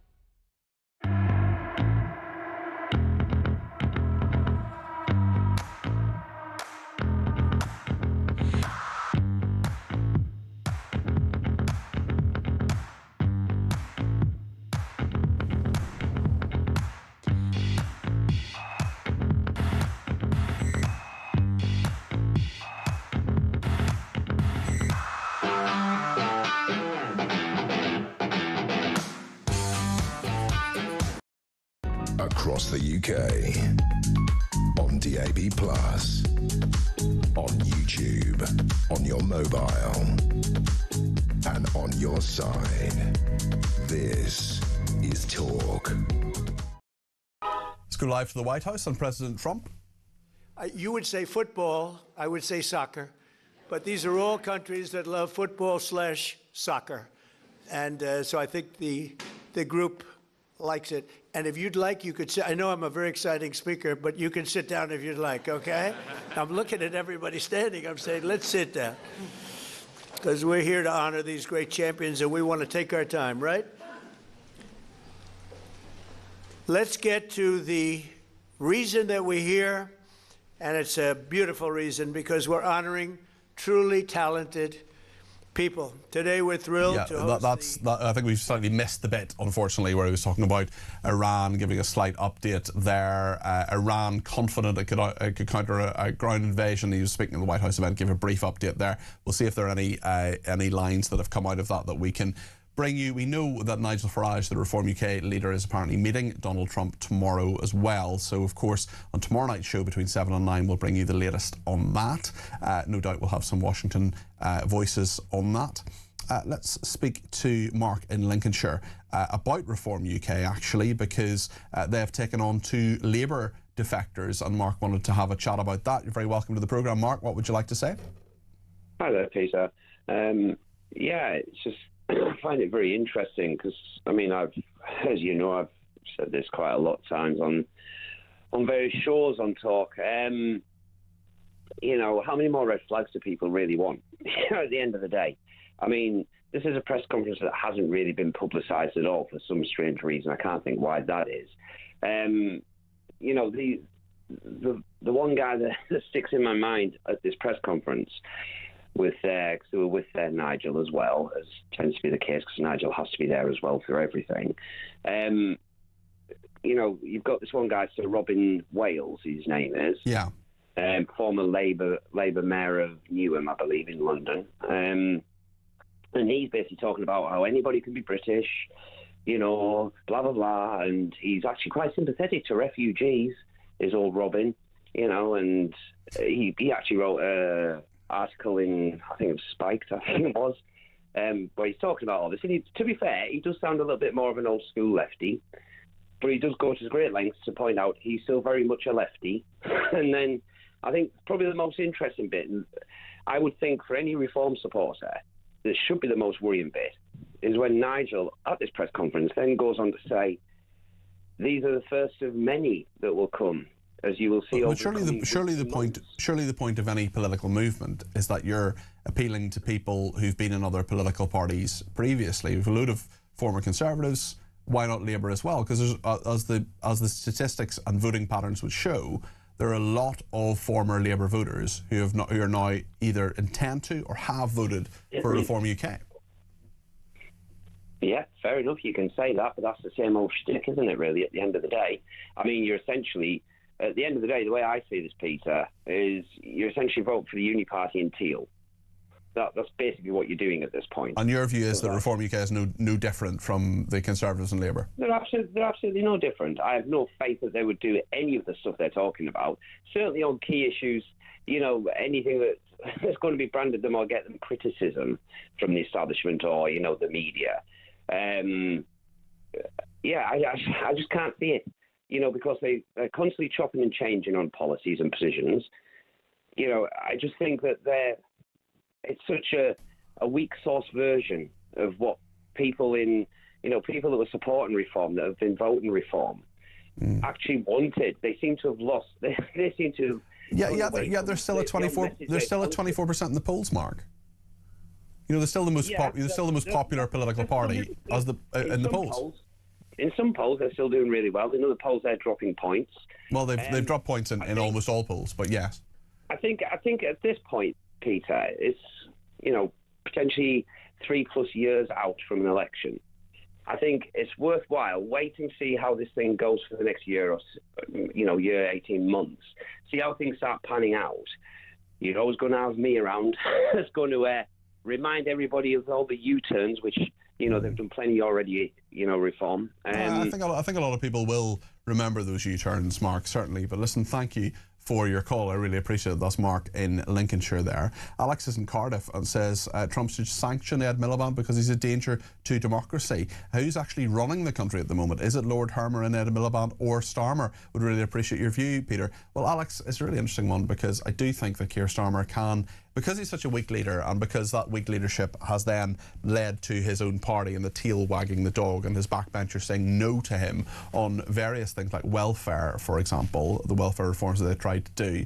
Well, it's a vicious cycle. So he is feeling weaker and weaker as time goes on, and he's more reliant on other people. So now we have Yvette Cooper, Ed Miliband and Rachel Reeves who are telling him to do certain things, and he's got this weird kind of in the middle, not pleasing anybody style that he has certainly done on Iran. And interestingly, if we just look back at what he said today, I think that comes through in some of the things he said at this press conference. For example, we're just going to look at a clip now about him talking about his mission to protect our people and allies. There's so many people who feel that actually he hasn't done that, but this is what the Prime Minister has been saying on that at the press conference earlier on today. Our number one priority is protecting our people. And that's why, long before the US and Israeli action last weekend, we had already deployed additional military capabilities to the region to defend our interests. And I want to pay tribute to our brilliant armed forces. Throughout January and February, we were moving defensive assets to Cyprus and Qatar. Fighter jets, air defence missiles, advanced radar and systems to take down drones, to ensure we were in a heightened state of readiness in advance of any conflict beginning. When the strikes began on Saturday, we immediately put those jets into the sky on a mission to protect our people and our allies in the region. And ironically, for someone who wants to have unity and keeps talking about unity, he doesn't have unity in his own cabinet. Absolutely extraordinary story on the front page of the Daily Telegraph today. It's in the Spectator magazine this week, and thank you to the person who pointed out that it's online already. The digital version of the Spectator magazine comes out today. I get my copy delivered. I'm a subscriber tomorrow or Saturday, usually on a Friday, it must be said. Relying on a legal opinion by Lord Hermer, the Attorney General, Mr. Miliband reportedly presented a petulant, pacifist, legalistic and very political case against the strikes and any UK involvement. A source told The Spectator he fundamentally doesn't like Trump and he doesn't like this Iran thing. He was backed by the Chancellor, the Foreign Secretary, as well, who argued for Sir Keir to hold firm against pressure from Washington to join the war. John Healey, the Defence Secretary, was reportedly in favour of allowing British bases to be used to defend allies from Iran's retaliation. The Prime Minister agreed with Mr Miliband's opinion, but reversed his position on Sunday after a fresh request for the US to use British bases for limited defensive strikes against Iranian missile facilities targeting Western allies. We remember, of course, President Trump saying he was very disappointed in the Prime Minister. He's not united. He's not united with Trump. His own cabinet isn't united. In his own brain, he's contradicting himself, doing various U-turns. He's not united. Yet this is what he said about unity today at the press conference. Faced with this new geopolitical crisis, The sad fact is that some will try to use it to divide us. That's why the government is reaching out to communities across the United Kingdom, Jewish and Muslim alike, making sure that communities and places of worship have appropriate protective security in place. But look, as a nation, we should come together in this moment. Georgina's in London has given me a ring about this, 0344 499 1000. Georgina, what do you make of Starmer's flip-flopping and all of this? Well, I think that the speech that Starmer had the audacity to give today not only insulted the intelligence of every British citizen in this country and abroad, but it also confirmed that he is indeed a pathological liar. The man, in my opinion, Peter, actually believes his own lies. The best deterrent against war is to always be war ready. It's not that we want war, Peter. It's that we don't want it. And we've been let down by this and every prior sitting government, going right back to Margaret Thatcher, as far as keeping our defences on point is concerned. Well, it's a very, very good point, and it is that eternal vigilance that is absolutely needed. Georgina, thank you. Leslie says about the immigration issue, she says the £40,000 payment is another pilot if it is deemed successful by the Shah, and how many illegals will be eligible for this jackpot of £40,000. Margaret says all these people who go on the marches and wave the flag and support Palestine, why don't they go there and help the people and help build a safe country instead of causing havoc here? Anne in Archway says my TV is black and white, 13 inches. I've always had it. I prefer it. Since I have a digital box, a digibox, it's also radio, and I listen on a Roberts radio to radio. I don't want online TV, says Anne in Archway. Loads of people getting in touch about the BBC. And on Starmer, Steve in Perth has been in touch, giving me a ring on 0344 499 1000. Steve, you're very welcome to the programme. What would you like to say? Hi, Steve. You there, Steve? Yeah, is that me? Sorry. Yes, that's you, Steve. Go ahead. Previous thing ongoing in your. Tell us what's on your mind, Steve. Well, I've never known such indecisiveness from our government. Yeah, there's been mistakes, but this blunder by Keir and Co. re-Cyprus shows how weak Labour are. They must have had some inclination, unfortunately, but unfortunately years of neglect. Our armoury is Donald Duck.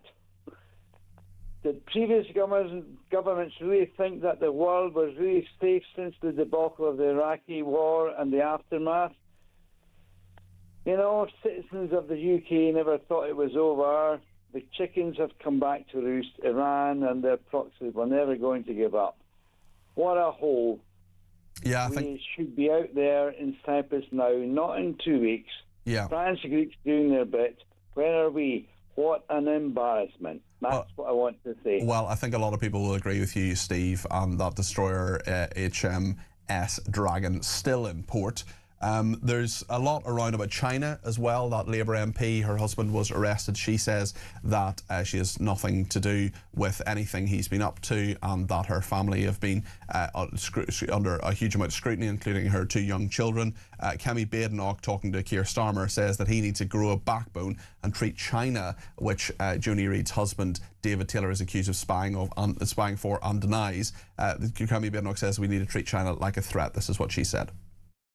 These men were arrested under the National Security Act, suspected of assisting a foreign intelligence service directly targeting our democracy. China is targeting Britain, targeting our MPs. Enough. Keir Starmer chose to go to Beijing and boasted about opening a direct channel to President Xi without getting anything in return. That was a mistake. His government has approved China's mega embassy in London. Worse than that, he is making us even more reliant on Chinese goods for our energy security. The government needs to stop being naive, grow a backbone, and treat China as the threat we all know it is. Kemi Badenoch there, the leader of the Conservatives, and it should be said that David Taylor and the 2 others who have been arrested and bailed deny the allegations against them. Right then, in a few minutes' time, we're going to hear from Ash and indeed Andre Walker. Ash is in the studio with me now. Hello, sir. Hi, how are you doing, man? Have you had a good show? Yeah, it's been a good show. Has it been all been about Iran, is it? Not all of it, but that's certainly been the dominant theme. What about your show? What's coming up? Well, we've got a playwright, author and playwright. It's very high culture, isn't it, tonight on the show? It's sophisticated for you. It's a guy, he might actually, I think he's in Tel Aviv or Jerusalem. He might be live in the shelter. Yeah, because, I've had messages from someone I know in Tel Aviv who's been saying they're actually listening to talk in the shelter on 5G. I had a mate who went outside in Jerusalem, was filming the Iron Dome, and I was thinking, get inside, man, but they seem to be used to it now. But, you know, some of those missiles, they get through when they send a load of them at once, and they're very powerful. They're not like the Hamas ones. These aren't the Fisher-Price ones. We've got Pete Barnes coming in, political strategist. P admits he hasn't spoken to Trump for 5 days. I mean, he's embarrassed himself, hasn't he? I mean, he wanted to be Prime Minister just for his CV, but he's just publicised himself being a weak coward, really, hasn't he? That's what he'll be remembered for. Certainly a lot of people are feeling that way, and so many of our callers, I'm sure to your show as well, really feel that where is the decisiveness, where is the leadership here? Well, he hasn't got it, has he? He just hasn't got it, and he won't ever give up. That's the thing, and who would replace him anyway? It would have to be... He obviously threatened them with a general election, which is why they all backed him. That must be, don't you reckon? Yes, yeah, I would imagine so. Yeah. That's what we need, is a general election. Tories pledged to bring back 2 child benefit cap to boost defence spending. Yeah, we haven't got any defence. We've got about 4 warships, and they're all, the rest of them are all in dock, and we're having, the French and everyone else looking after us. It's embarrassing. Well, HMS Dragon has some scaffolding up on it because they're doing some repairs, and that's the one that's supposedly heading to the Middle East. I mean, it is absurd. Yeah, and did you see the submarine, the attack, the torpedo, that ship blowing up? It's all kicking off in the Straits of Hormuz. What's going to happen, Pete? You're the insider. What's going on, man? Well, they're the Straits of Hormuz. They're very, very worried. I'm not the insider of the Straits of Hormuz, but they definitely need a sense of free movement there, no doubt about that. Ash, listen, thanks for that. Loads coming up in his programme with Andre Walker after the news. And my friend in Tel Aviv has said that there was a cluster bomb missile that she was avoiding by getting into that shelter, as has been the case for on so many different occasions, that Israelis going in and out of those shelters, and indeed